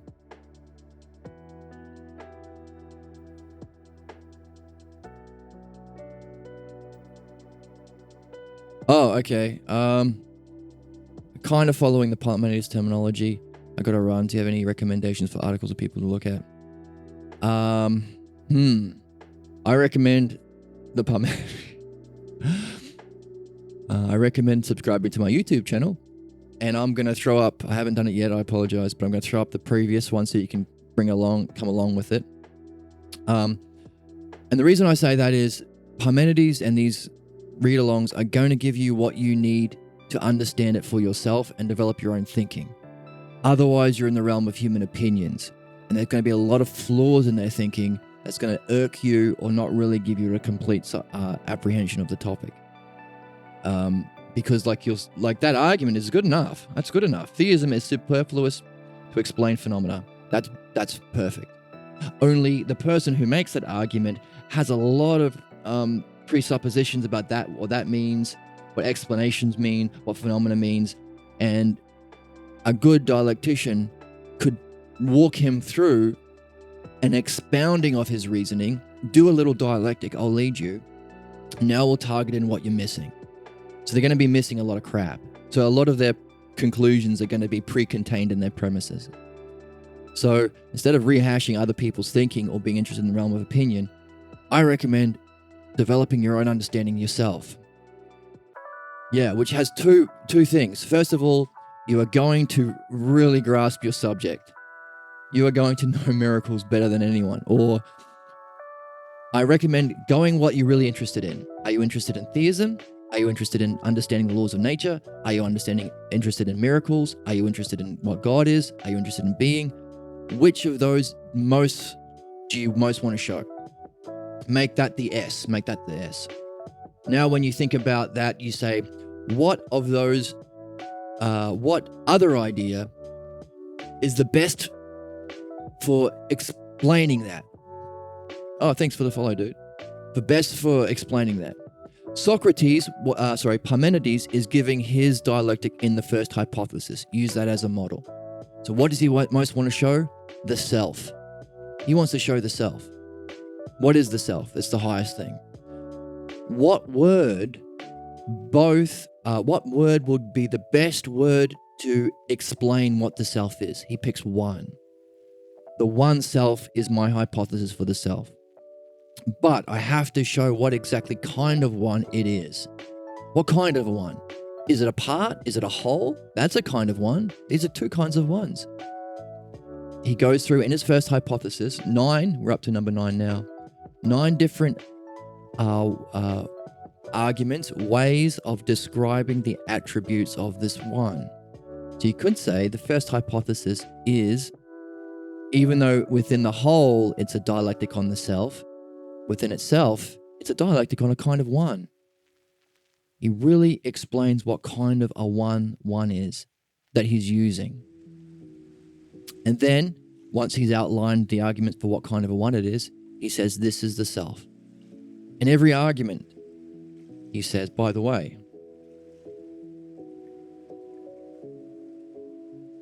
if the one is, it's not many. Simple definition. Therefore, the self is not a part or whole. That's his demonstration. That's what he wants to show. Simple. But you've got to explain why that's so, because you might not see it straight away. Why? Define your terms. A part is defined in relation to a whole. That's what it is. And a whole is that which has no parts missing. So now we've defined our 2 key terms. If one were a whole or parts, therefore it would be many and not one. So this is our rule that we're breaking. But we're after the one self, therefore it's not a whole nor parts. So we've shown what we wanted to show, that it can't be a part or whole. We've done it by defining our key terms. he happens to define them in relation to each other. And he says, neither can apply. So that thing we're wanting to understand, the one-self, we have one way of understanding it. That's the kind of model. So, what do you want to explain? God. No, I want to explain the natural laws. Yeah. No, miracles. I'm really focused on miracles. So, define what the miracles are. Pick out a key term that can best understand it. The divine, theism, the laws, natural laws. But this is all within the greater dialectic. You have to take both. So let's say you pick out miracles. If miracles exist, what follows? Pick out a term to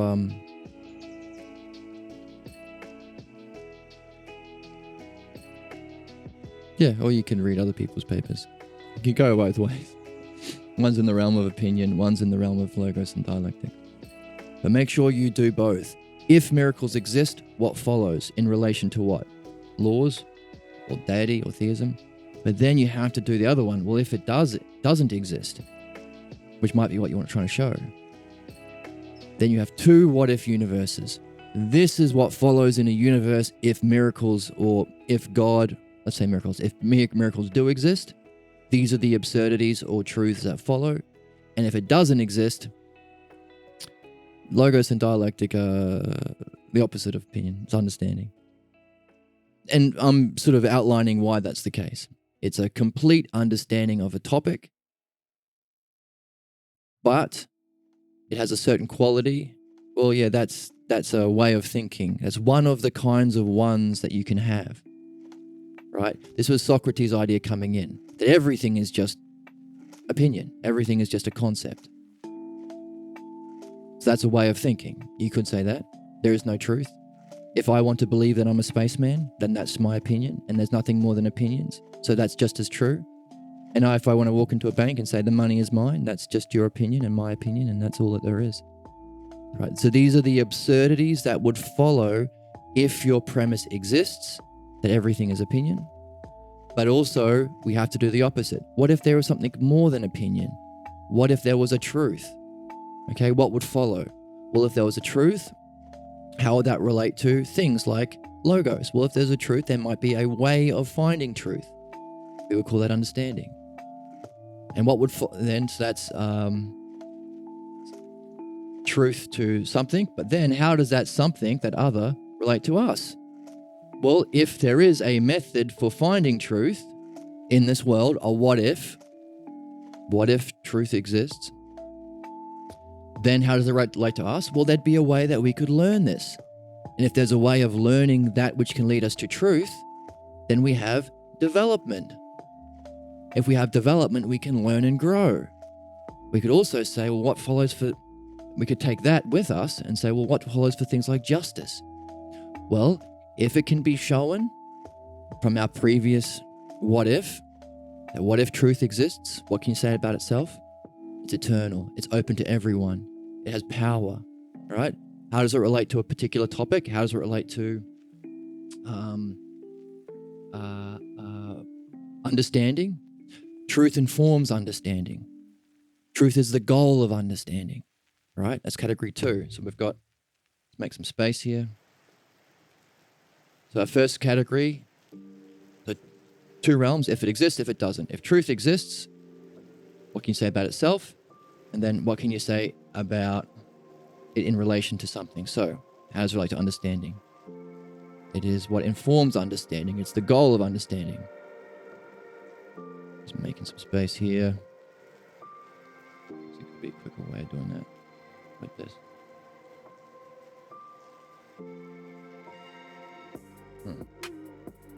Okay, it's not that way.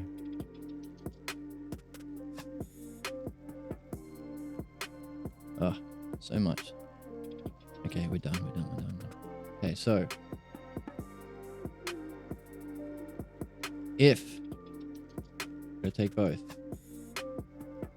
this one. If, make some space. If truth exists, what can you say about truth itself? Truth is eternal. It really comes down to what the understanding of existence. Eternal. Open to all nous. Intellect. Pick another. What can you say in relation to truth, in relation to make the other equal understanding? Well, what would follow? It's the goal of understanding. It's the focus of understanding. It's what informs understanding, and so on. Adding it. Now, given that understanding, how does that relate to another other? How does it relate to us? Other equals us, or souls. We have development. We have learning. We can come together in mutual understanding.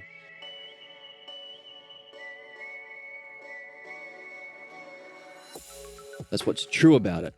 We also have to say have to say what's false about it. What's false is we will always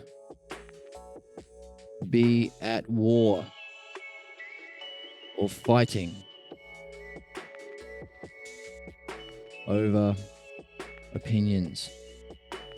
Or actually, what's false about it is because that would be what's true and false. Conflict. It's true in that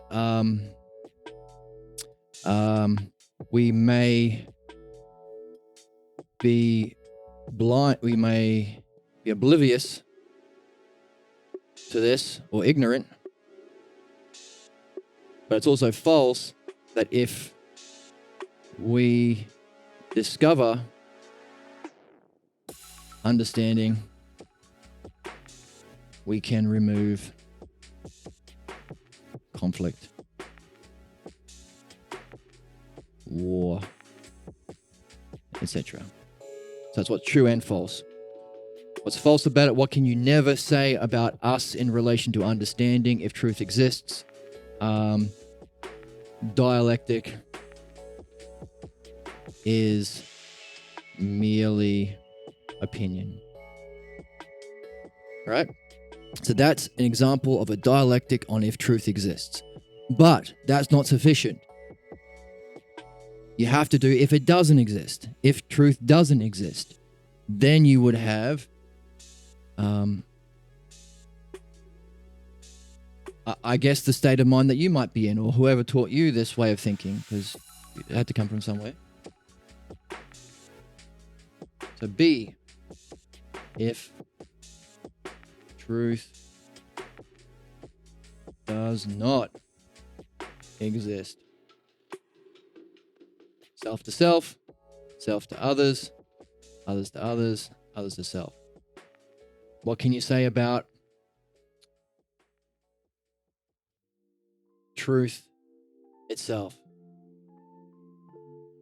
What's true about it? It's fiction. It's bullshit.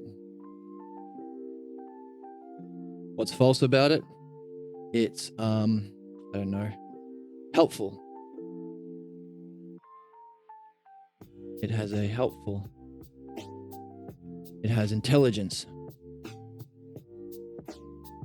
It is a self. What's true and false? If truth does not exist, what's true and false about it is it has can't say it has being. It is an it has an effect. Why? It's true because even as a fiction, it influences the dumb people who don't realize this. So even as fiction affects idiots, it's false in that it's not real, so it's no real effect.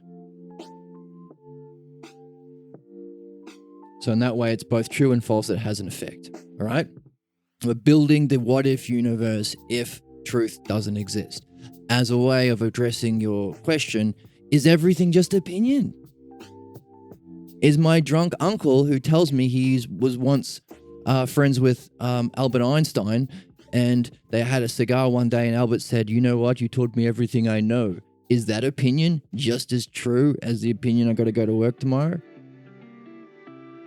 What follows, right? This is the universe that follows as a consequence. These are the absurdities or the inconsistencies that follow to show that this can't be so. Right? But it's not for you to be told, because that would be another opinion.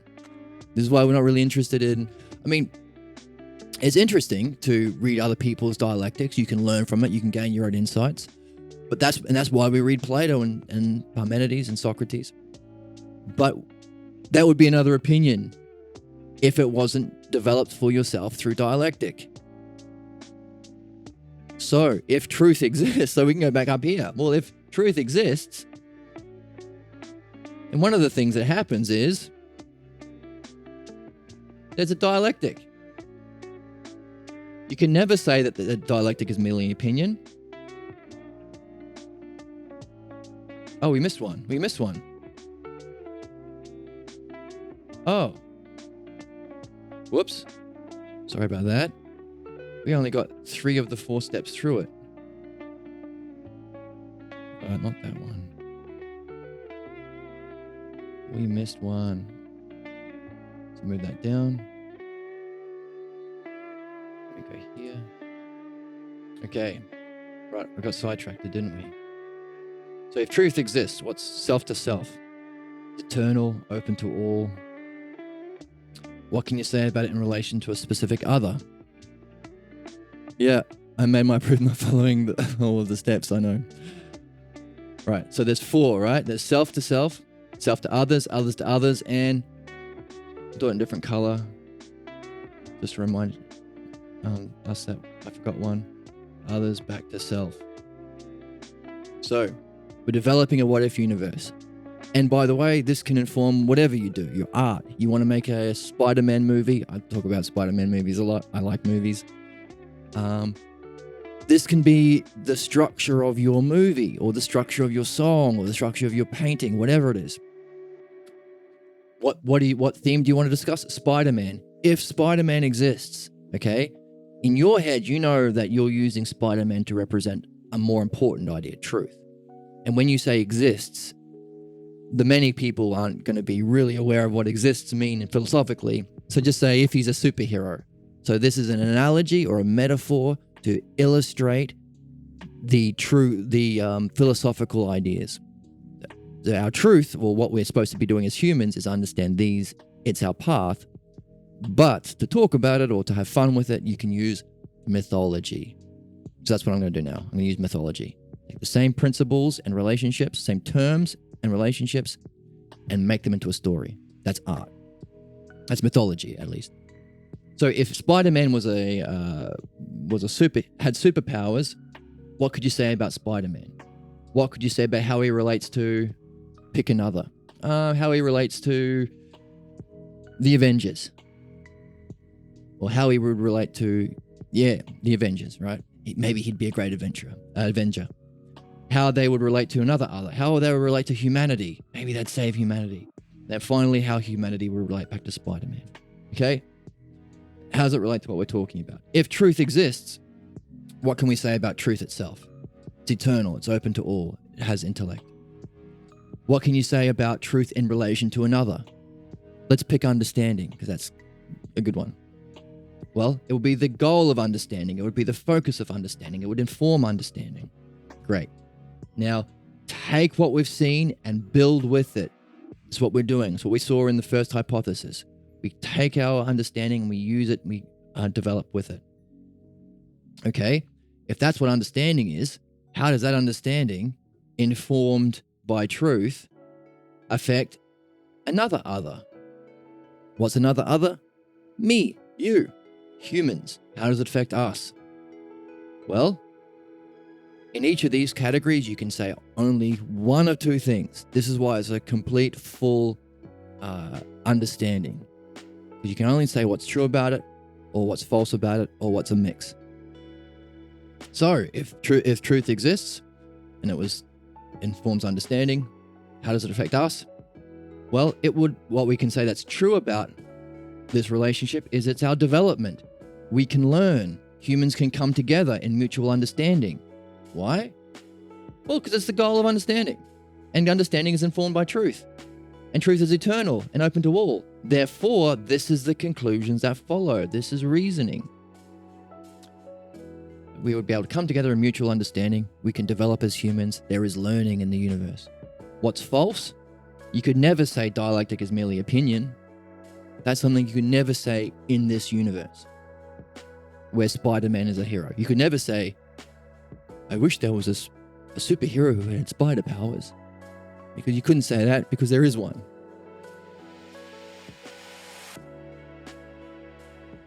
That's for other school of thought as opinion and not as good as what you're thinking about. Oh, that's interesting. So that would be a subject which you could present as your opinion, in which case I could dismiss it because that's just an opinion. And who cares? Or you could say there's some truth and validity to what you're saying. In which case, you'd have to show that it's something that's open to all, that we can both come to understand it, that we can develop, we can learn, we can benefit from that understanding.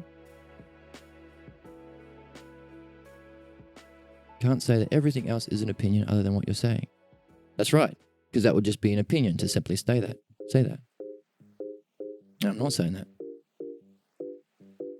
What we're doing is developing a way of understanding. That comes from, not from me, this isn't my opinion. This is something that Parmenides is outlining for us. He's giving us the work. You don't have to do it.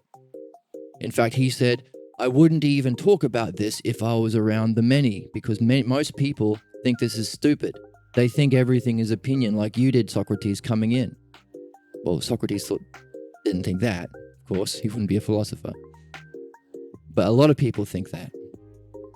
So they would just call us empty talk and they would get mad at us and maybe they'd throw a rock at our heads.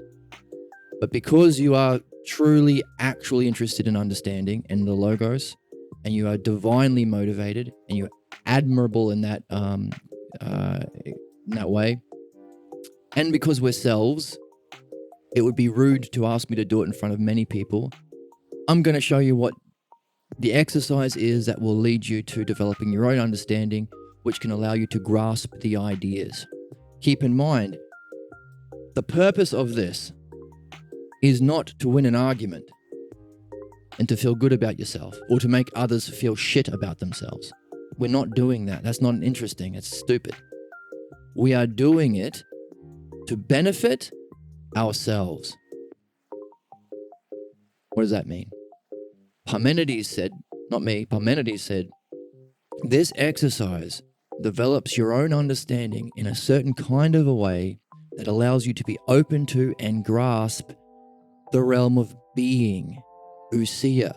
It awakens within you a sense called ousia that you can use to grasp what is knowable. He calls that knowledge and the truth. If that's the case, why would you care about opinions? If you know something because you can experience it directly in what's called the mystical experience, why would you care about opinions? Right?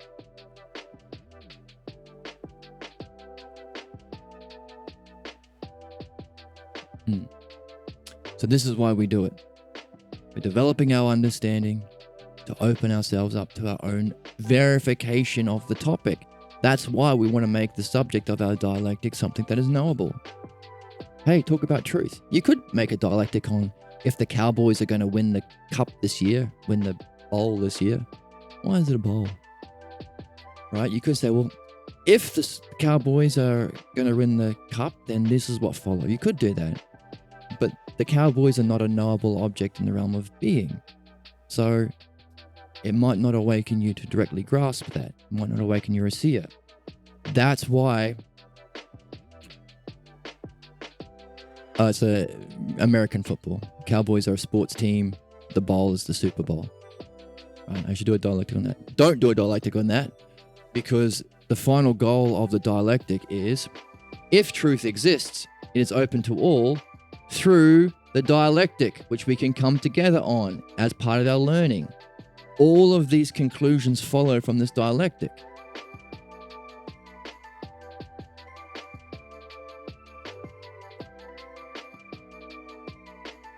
And that's what Parmenides is outlining. But he said, don't believe me, do it yourself.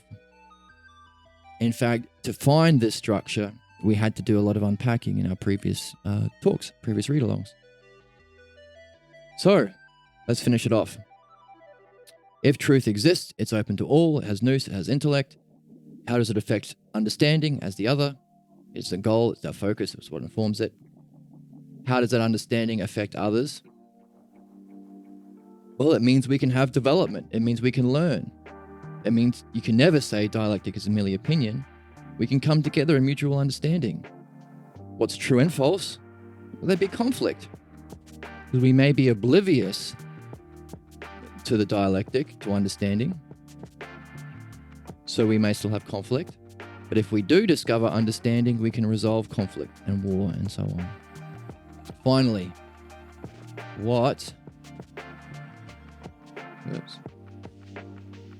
given all we've seen so far, how does us, the others,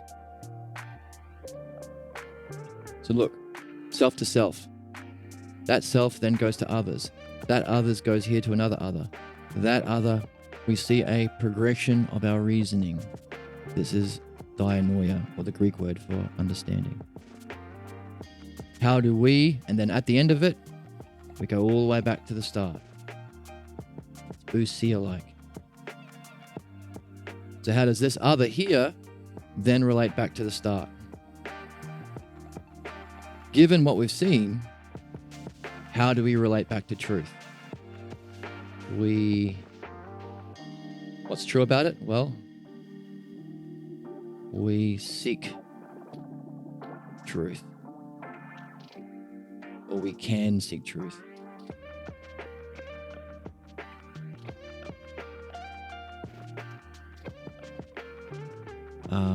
Truth is necessary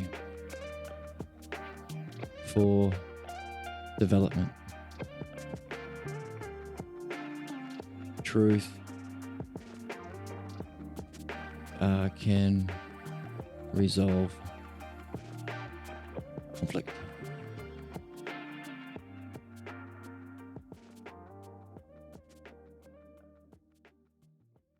What's false? We are indifferent to truth. Why? Well, you're either seeing this and you're interested in it because you see it's necessary for development, it's necessary to solve problems, right? Those are the two paths. Logos to our highest, or solving our problems. Or you're aggressive against it. You're going to go out and punch anyone in the nose who tries to use their mind, who tries to have understanding, who tries to develop, who tries to solve problems, who tries to bring humanity together, who tries to know the truth about the self. You're either going to be either one of those. You can't be indifferent to it. Why? Because it's going to challenge your opinions.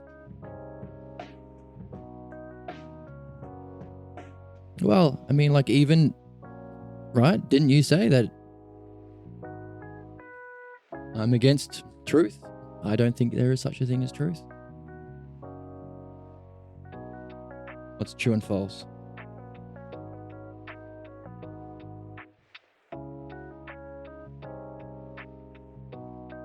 You can say, well,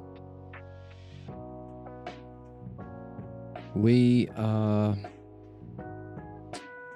How do we relate to truth given that? We can reach destiny. It's true in that it's possible, but it's false for those who are ignorant of it.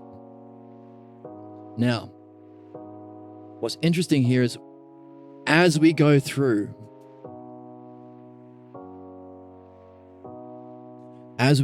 this, we could say anything. Like, what could you say about truth?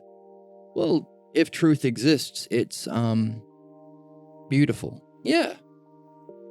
Because you've learned about beauty and how it's in the nature of being and so on. But that might not be the most significant for you. So, you could talk about anything. Like, well, if understanding exists, how does it inform schools? You might be in the education department. You can say, well, actually, if truth exists in this dialectic on if truth exists, it should inform the school system. It should be the first thing we talk about at the start of the day. You might be interested in dream analysis. Oh, we should be doing dream analysis then. We should be understanding our dreams. You could be into politics. Oh, we should be using it to inform our political laws. You could be interested in the justice system. We should be seeking to understand the truth of what causes crimes.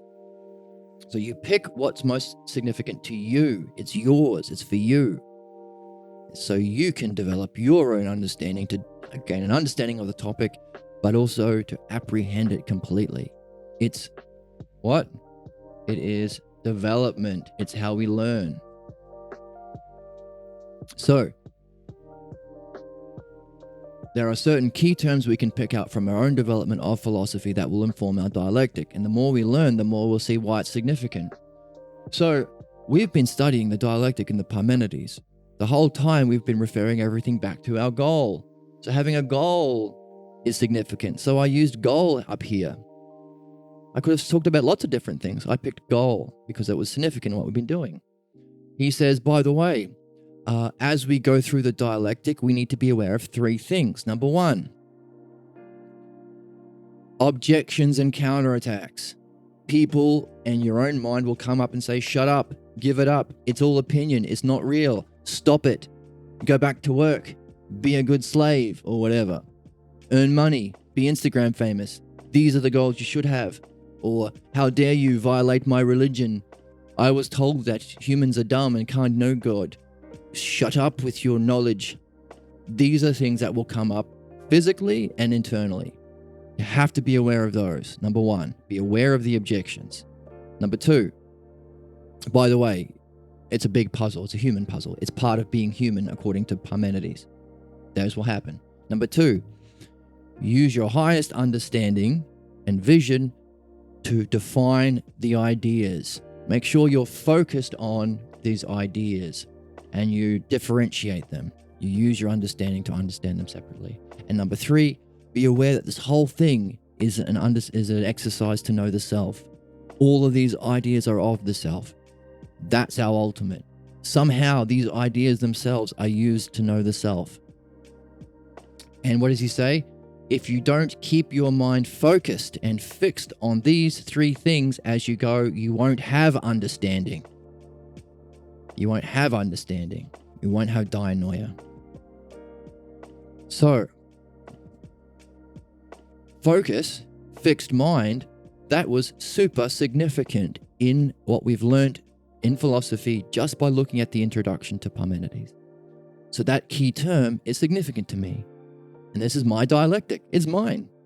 Make your own. Make your own. But also, if you are a friend to philosophy, if you come with a good spirit, if you come with a divine interest in the logos, if you come with, as they say, a good actor, you're not just trying to be a jerk, then sure, share in it. I'm going to share it with you. Parmenides says that's important. The many don't see this as valuable. They're going to be jerks to us. That's why it would be rude to ask me to go through my dialectic in front of the many. Why? Because it's part of the human puzzle. That objection is part of the puzzle that humanity has if you're interested in solving that puzzle. But it's there, says Parmenides. And Zeno said to Socrates, hey, it would be rude to ask him to do his dialectic on the self if there were many people around, if we weren't selves here. That's important. So focus on those three things. What are they? Objections, understanding with your highest understanding and vision, the ideas in being. And number 3, realizing they're all of the self. You don't focus on that, you don't have understanding, therefore focus is significant. Therefore I put focus in my dialectic that I will share with you if you are of good and noble spirit and if you are being your highest self. If you're not trying to be a jerk and you're being your highest self, then we share it, as Parmenides is doing with Socrates and Aristotle. So, seeing as it's so significant, I throw it in there.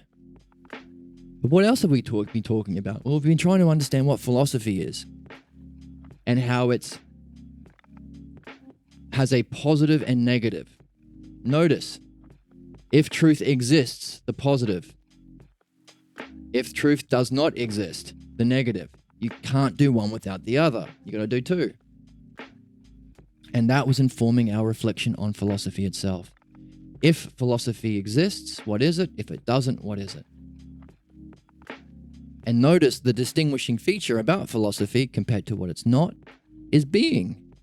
If being exists, we have philosophy. If being does not exist, we have stoicism or modernism or materialism. Only. So, what's the positive? Philosophy and the dialectic is needed for our development, for our learning, for us to reach our highest goals. Also, to resolve human conflicts in the world. What are all conflicts over? Ideas, concepts. Why? Because I think it's based on opinion. So, I'm adding both into my dialectic. Because those are the highest terms, my highest understanding, and they reflect my highest vision, both of the divine and my highest vision for the world, and my own state of being. So what do I want for myself? Development. What do I want to learn? What do I want for the world? Resolve conflicts.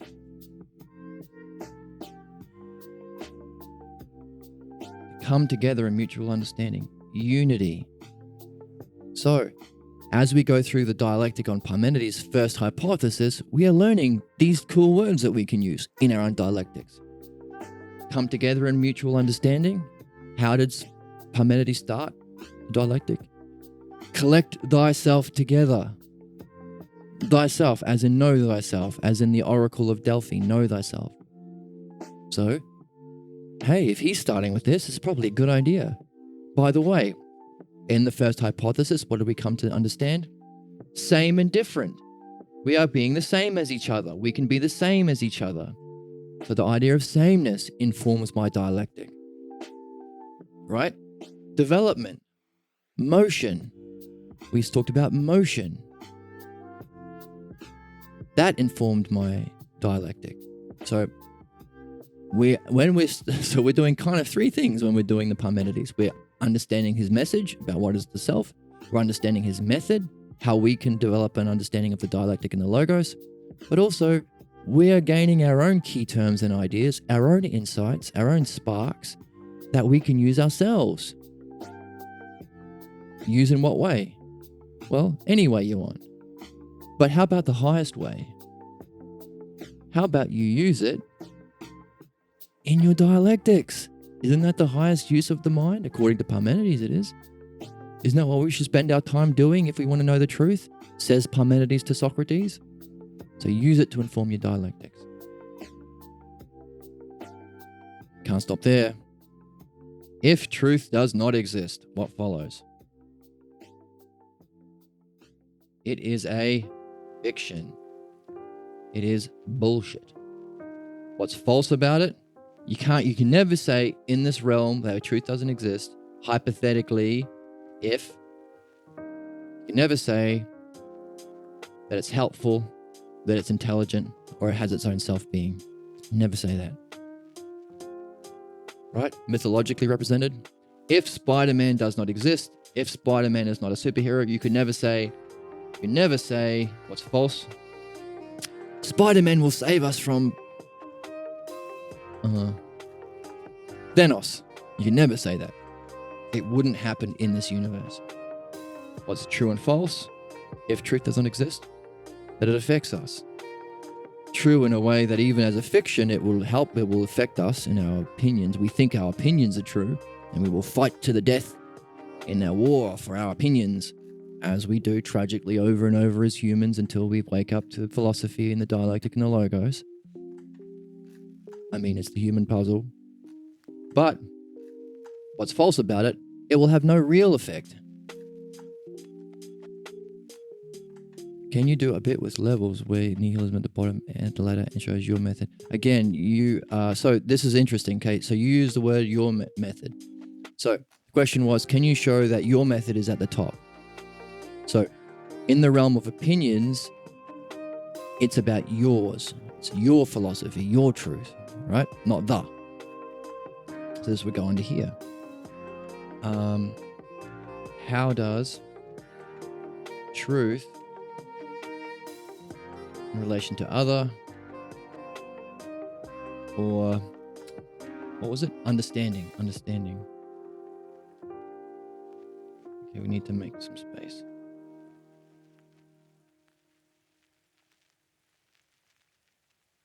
So, truth in relation to understanding, or self to other. What can you say that's true about it? Well, if truth doesn't exist, what can you say about understanding? It is actually opinion. It is arguing.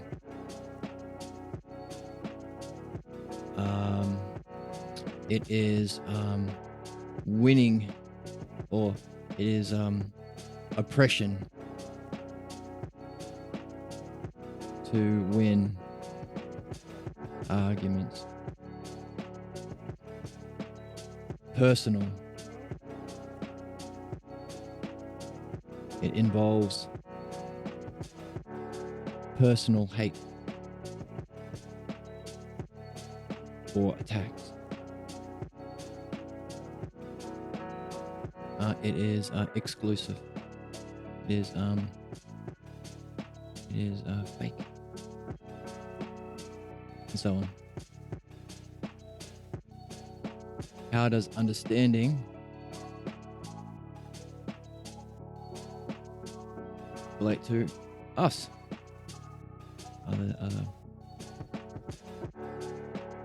If truth doesn't exist, what would follow for us?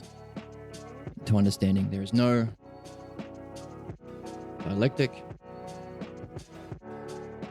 no logos, no development. Actually, this is a good point. These are all no's. See how they're no's? They're negatives. So that's not what we want. Because you're really saying, these would go into what's false about it. So we could say what's true about it and what's false about it. What's false is dialectic.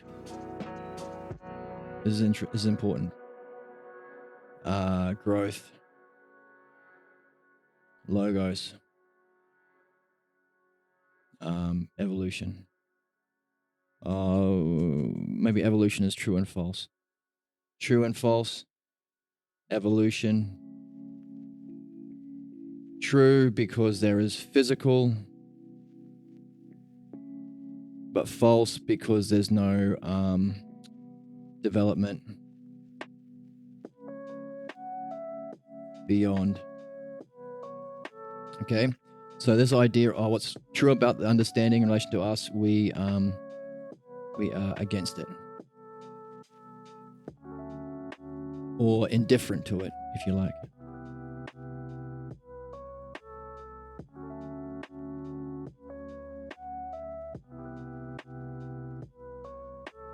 Okay. So in this category here is your question, the ladder. So there's no evolution. It's true and false about how understanding relates to us if truth doesn't exist. It's true. There is evolution physically. So we can see a ladder of physical evolution from light to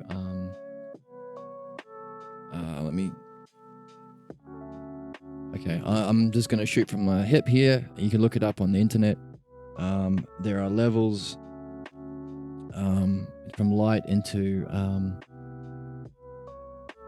atoms, into molecules, where the atoms can become more. So it's from light into physical things, into more unity. So this is upward for unity. Oops. Unity. Molecules. More unity. Cells. Animals.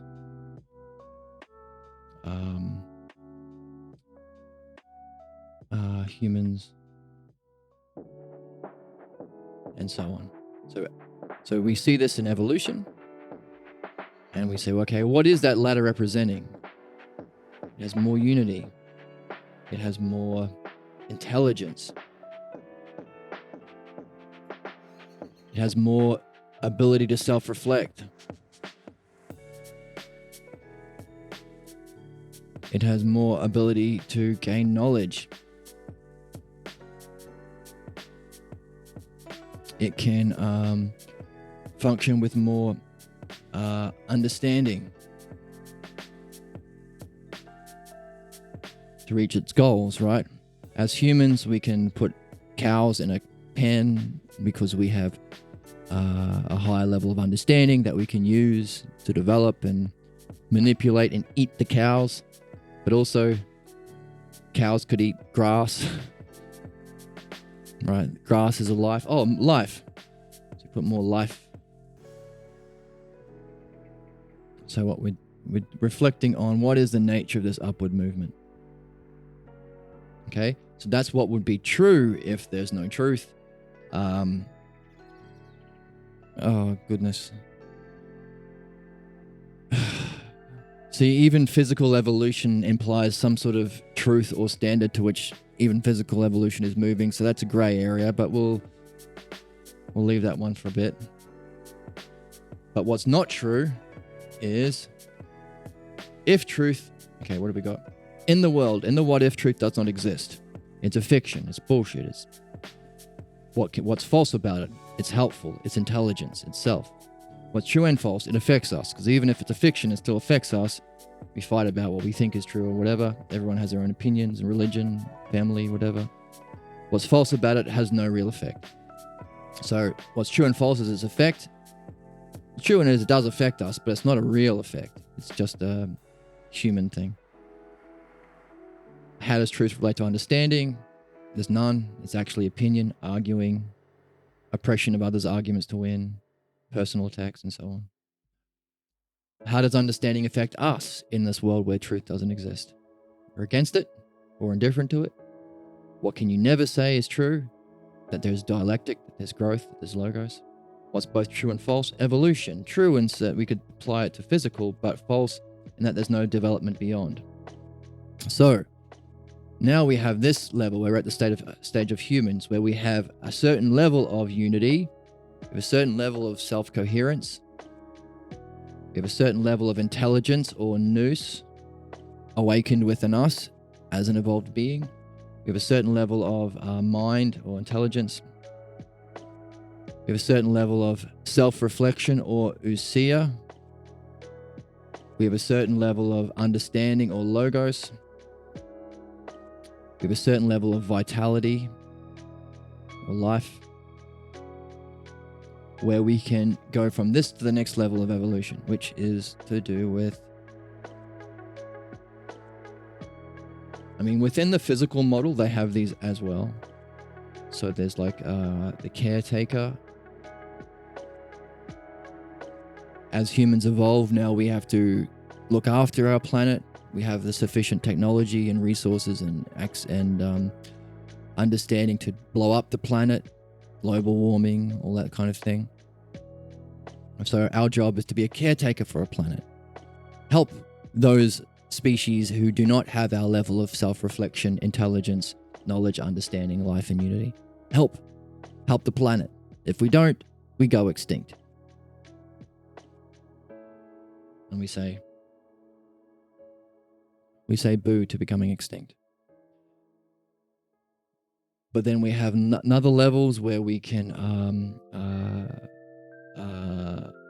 development of the, I forget what the next ones are. Mind.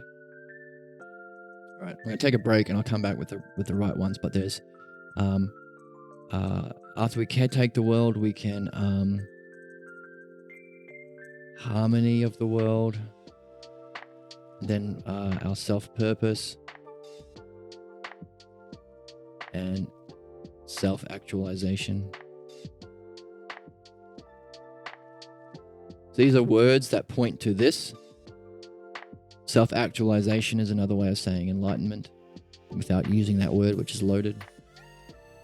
So, what's this ladder here from here? This is where we are now.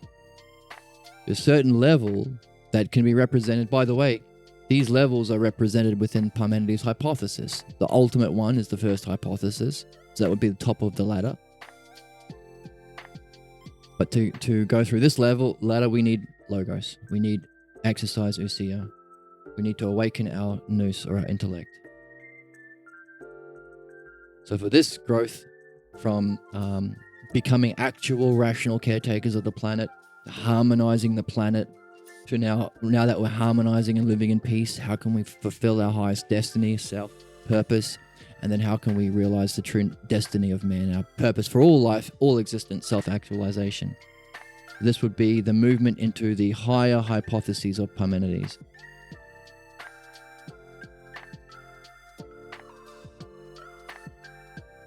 Why is that important?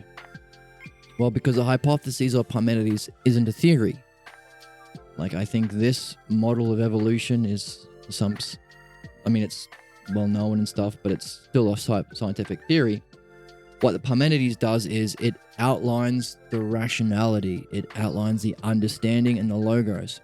So you see why it must be the case, right? That's the difference from, this is Plato's divided line, by the way, in Book 6 of the Republic.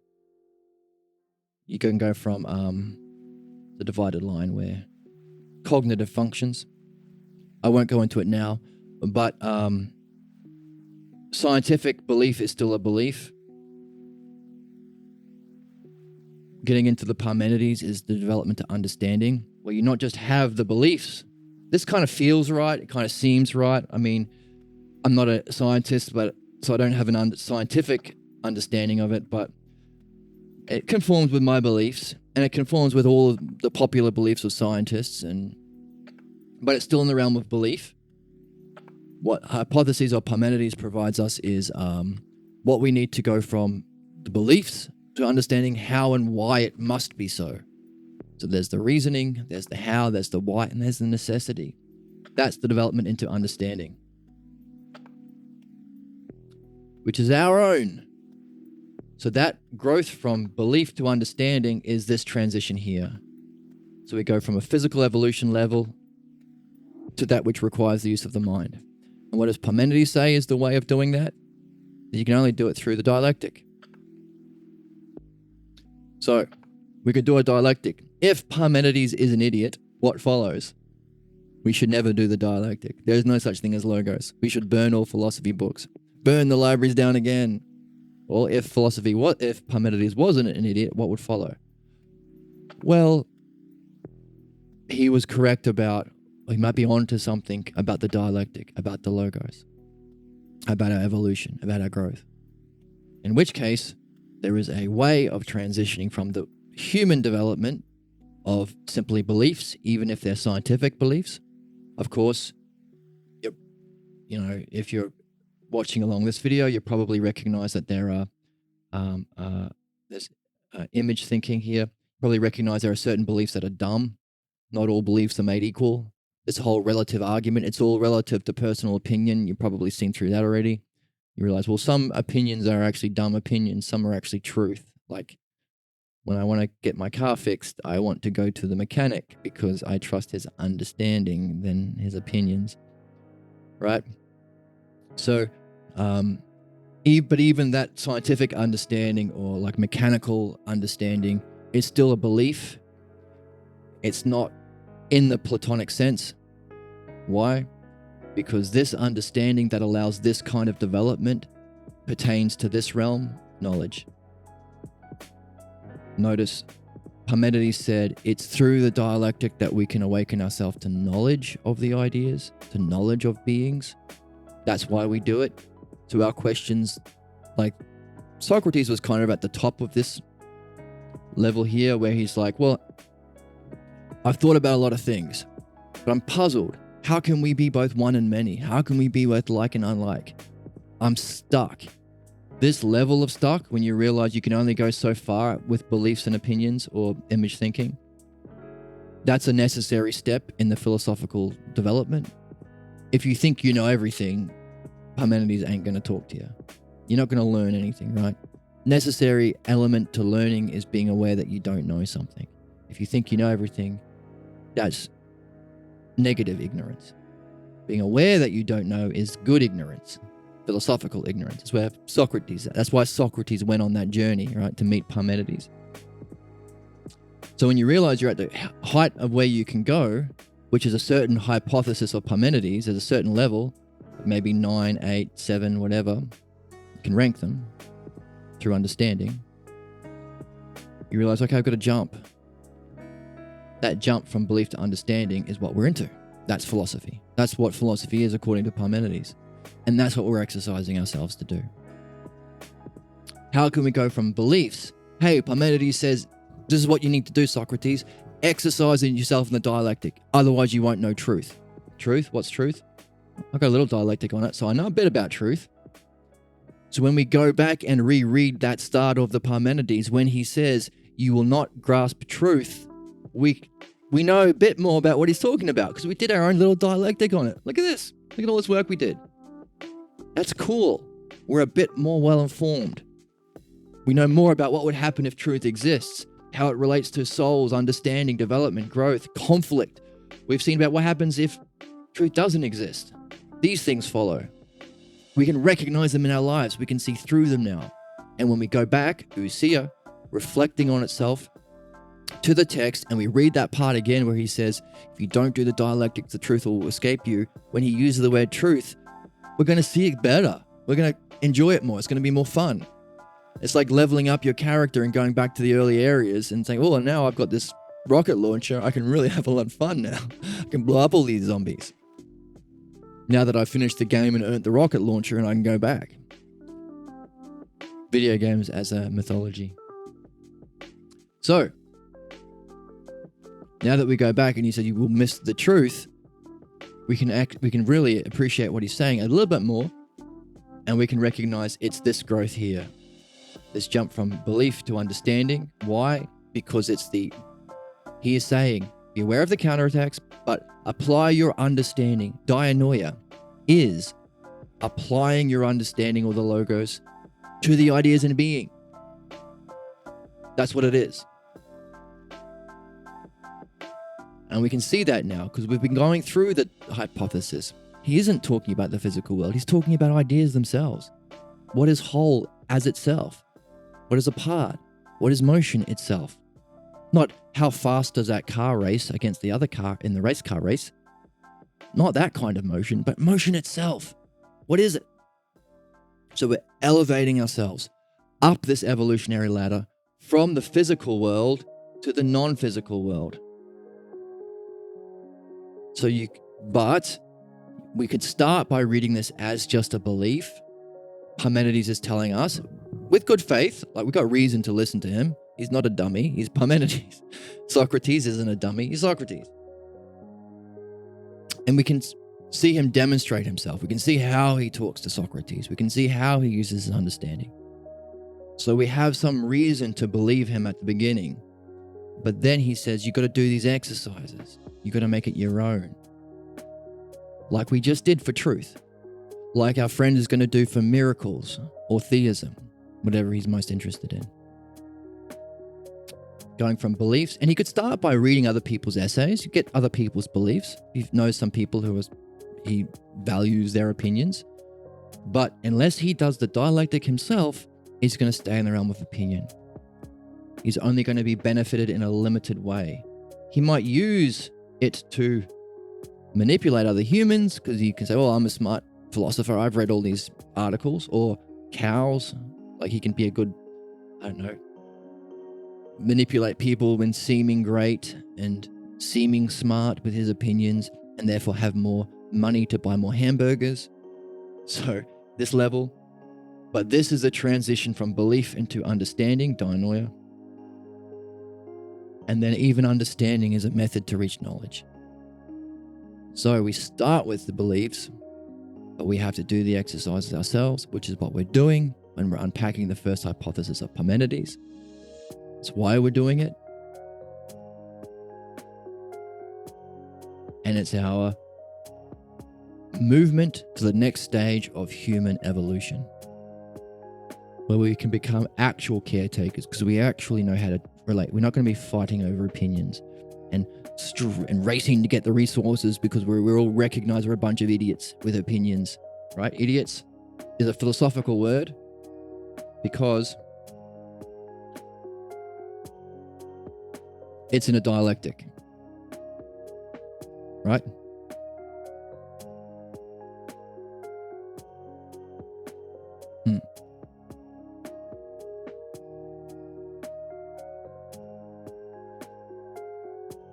If truth does not exist, what is true and false about it? It affects us. Why? Because as it's a fiction, it only... Oh, thanks for the follow.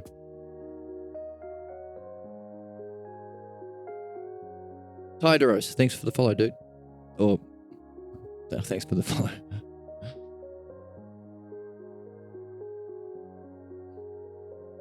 It only affects idiots because it's a fiction, but it's false because it has no real effects. That's what's true and false about truth itself if it doesn't exist. So now that it's in a dialectic, the word idiot is a philosophical term, so we can use it, knowing that it's used in that specific philosophical sense now.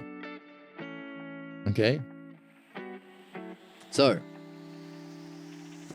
the question was, how does our understanding of the dialectic and what Parmenides is doing relate to evolution? Physically, we go from light to atoms, to molecules, to cells, to animals, to humans. We see up that ladder, we're getting more unity, developing more intelligence, more self-reflection, more knowledge and understanding. We're more alive, we have more vitality, more independence. So we can add those in. Vitality, independence. But then we reach a limit where we have to become caretakers. Even in the physical model, there's a recognition that we have to take care of our planet now, which requires a new way of thinking. And then once we take care of the planet, we have to bring it into harmony, and then we can go into realizing now that we're living peacefully, what's our goal? What do we want to do with our time? Now that we have all this free time, we don't have to worry about the earth dying, people being murdered and tortured. We don't have to worry about having to go to work to live.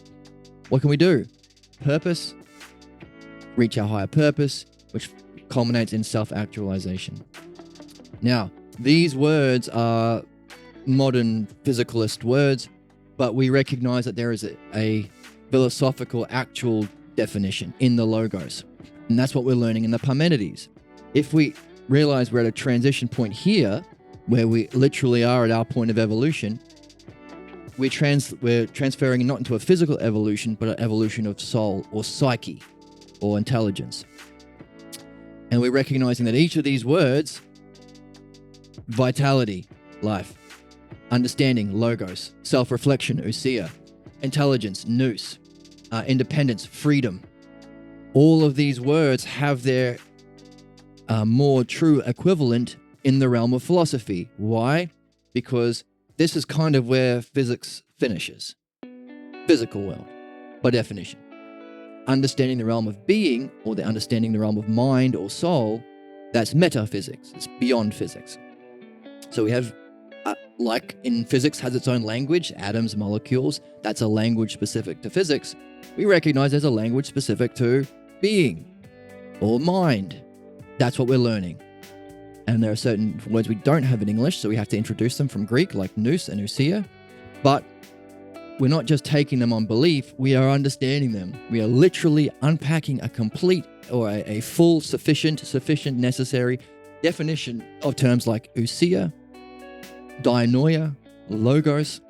In fact, understanding and defining these terms is the essence of the philosophical quest. That's what we're trying to do. And he says, by the way, if you do that, you are separating and defining each of these key terms that relate to being. Keep in mind the objections. Keep in mind they're also of self. This very activity is the dialectic. That is the method through which you can evolve to know being. So, Parmenides is saying the next step of human evolution that Socrates has to do individually when he realizes he's at this limit, and we have to do collectively when we realize we're at that same limit, is understand what nous is, what ousia is, what logos is, and that's the dialectic. So developing that is the dialectic. And that will raise us to levels. More levels of nous, ousia, logos, culminating in an experience of being. But that's not even the highest level. That's not the first hypothesis. The first hypothesis is that which is beyond even being. What the hell is that? That's the self, says Parmenides. Well, how can I understand that which is beyond being? Which would be this, the ultimate. Or full enlightenment, if you want to call it that. How do I understand that? Give me an example. Do a dialectic on your idea of what the self is. If this is self-purpose and this is self-actualization, what the hell is the self? If all these beings are of self somehow, what the hell is the self? If justice has a self, if beauty has a self, if likeness and unlikeness and motion and rest and all these other self-er terms are selves, what the heck is the self? All right, I'll help you. But it's not going to be an opinion. I'm not just going to tell you, because that would be this. We don't want that. We want to move from belief to understanding. I'll do a dialectic on it. And you have to unpack it. I'm not going to give you the answers. You have to do some work to unpack it yourself, because I'm a good teacher, says Parmenides. So, how do we do a dialectic? Well, we have an example over here, right? We pick two terms. The subject, which is the self, which is the S or self, and other. We use one to explain the other.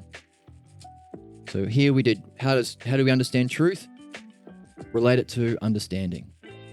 And then understanding affects us and how we can relate back to truth. So, what's the self? Okay.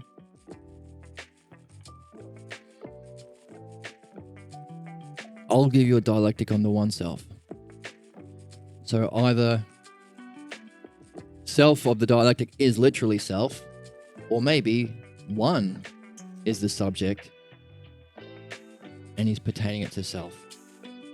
Or self is the subject and he's pertaining it to one. I'm not sure yet, but it's a question I have. And that's good. We're developing questions. But that's how you can understand the Parmenides as the next stage in human evolution.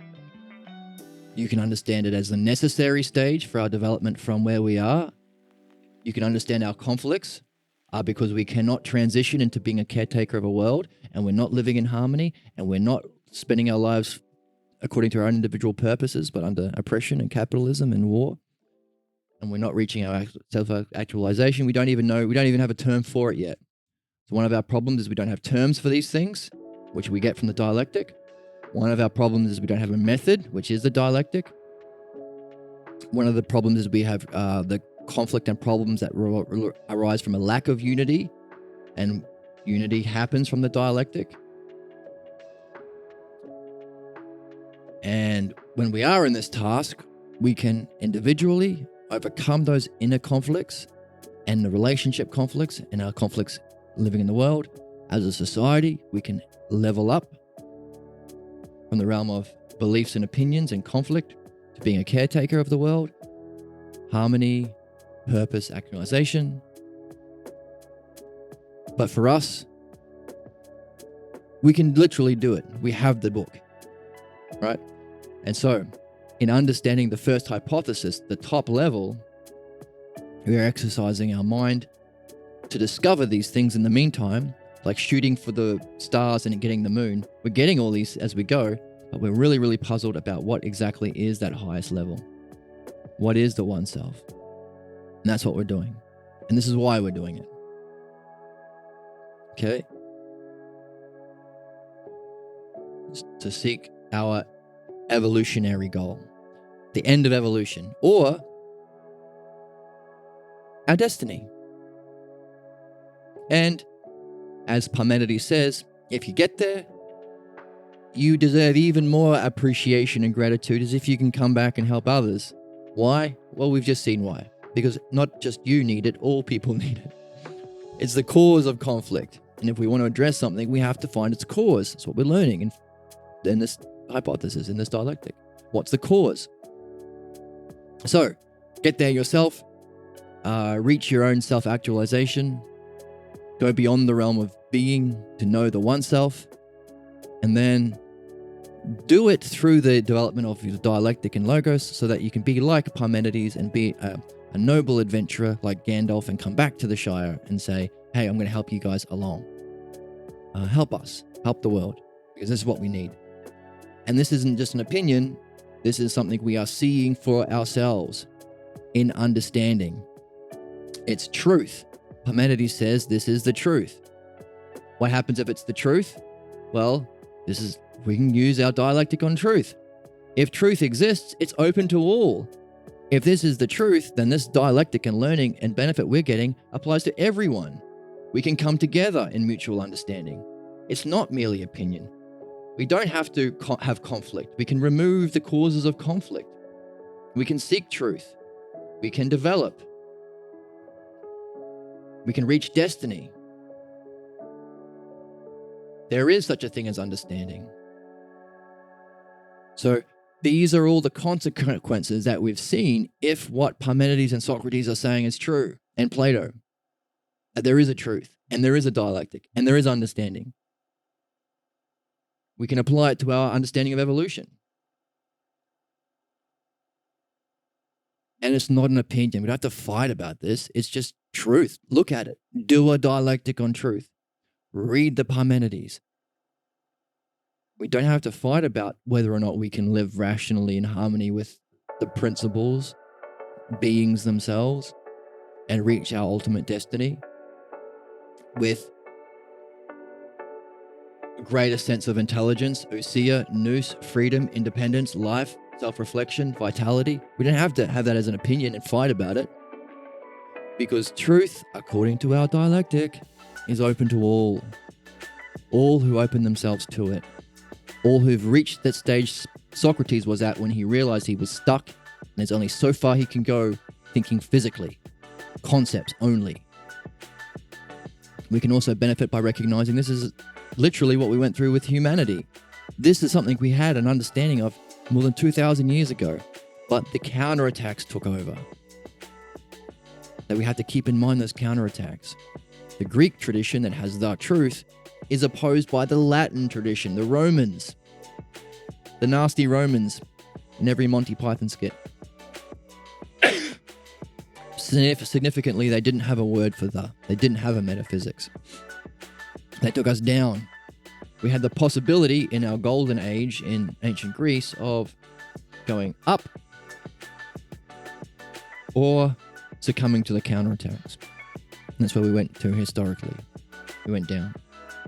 No metaphysics, no just opinions, just war, just religion, opinions, faith.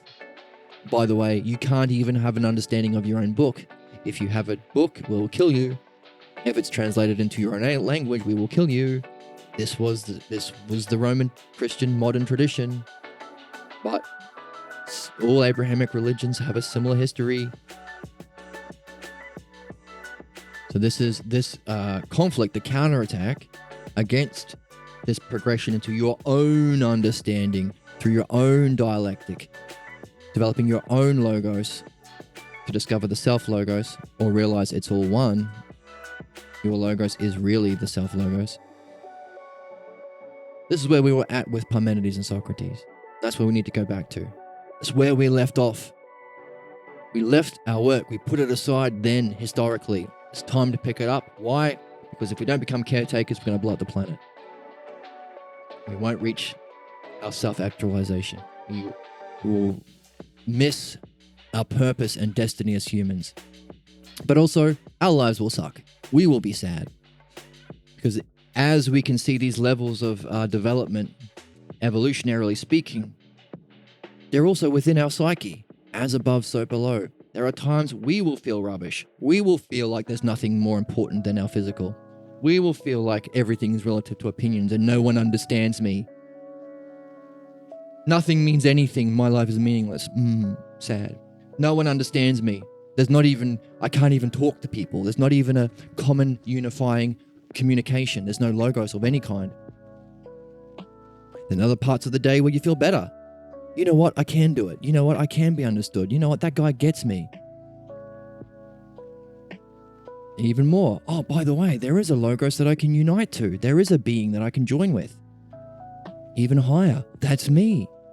And so on. This spiritual evolution is nothing other than the development of our own state of psyche. So this evolution through humanity, you jump through yourself. So these hypotheses of Parmenides not just represent a model or a paradigm for human evolution, they represent a model and paradigm for our own soul, our own psyche. Which is cool. But what does that mean? It means it's universal. Somehow, a dialectic onto oneself, because anything is a one, and anything, if it has a selfhood, is a self, applies to everything. Is evolution one thing? Is it one theory? Then it fits into the Parmenides. Is yourself a one?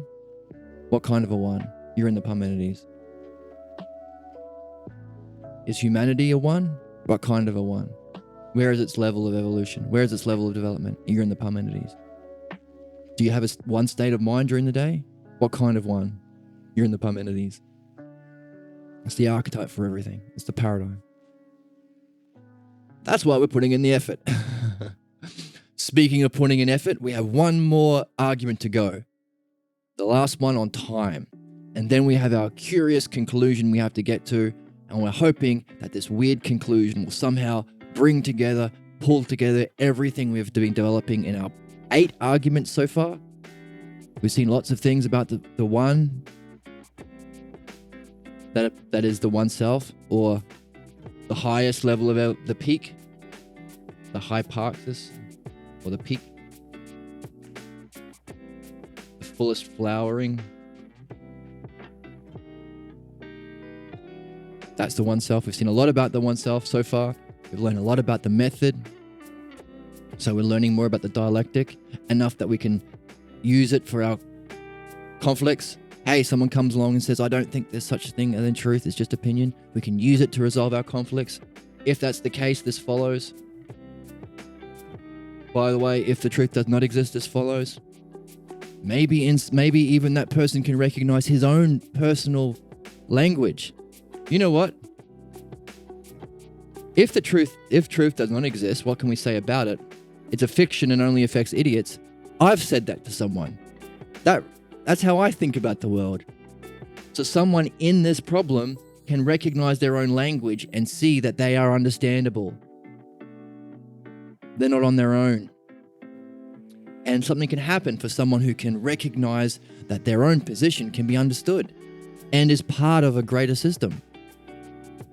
They might realize, oh, heck, I might not be stuck here. There might be somewhere else I can go. I can recognize myself.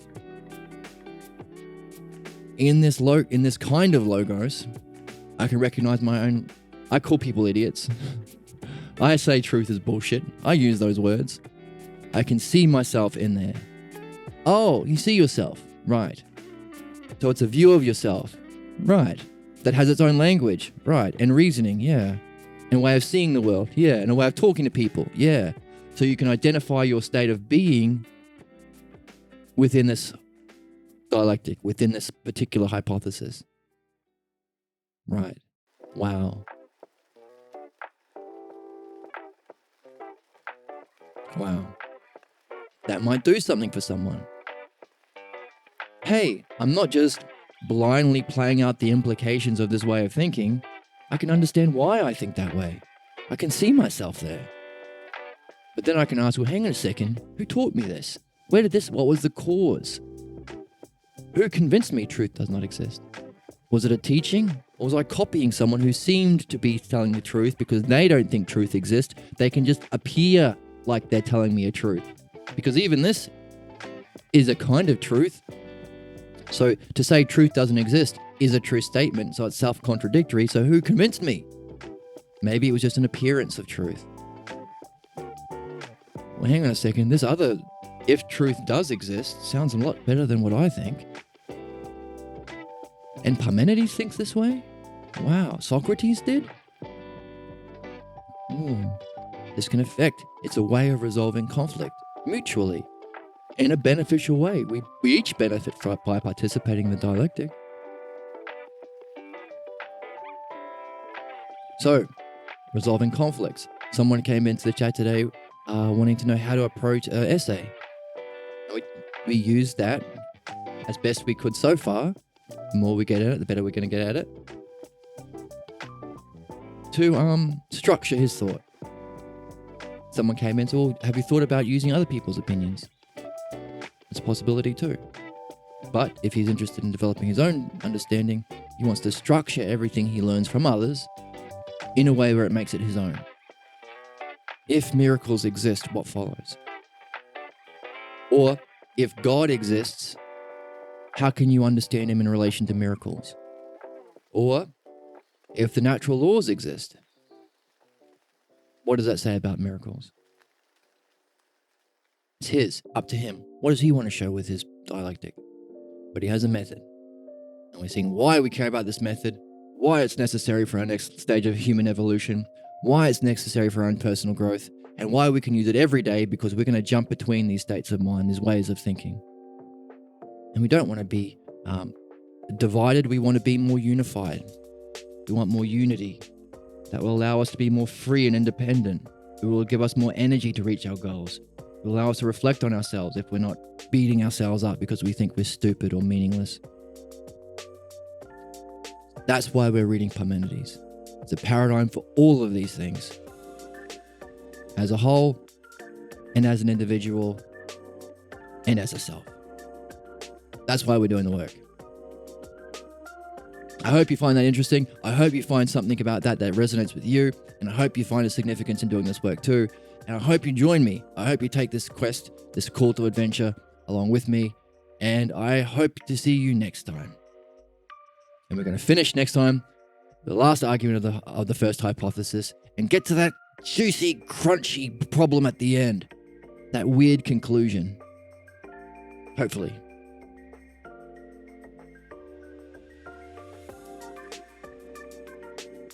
That's the list of what we're going to do tomorrow. Thank you, Jericho. All right. I'll see you next time.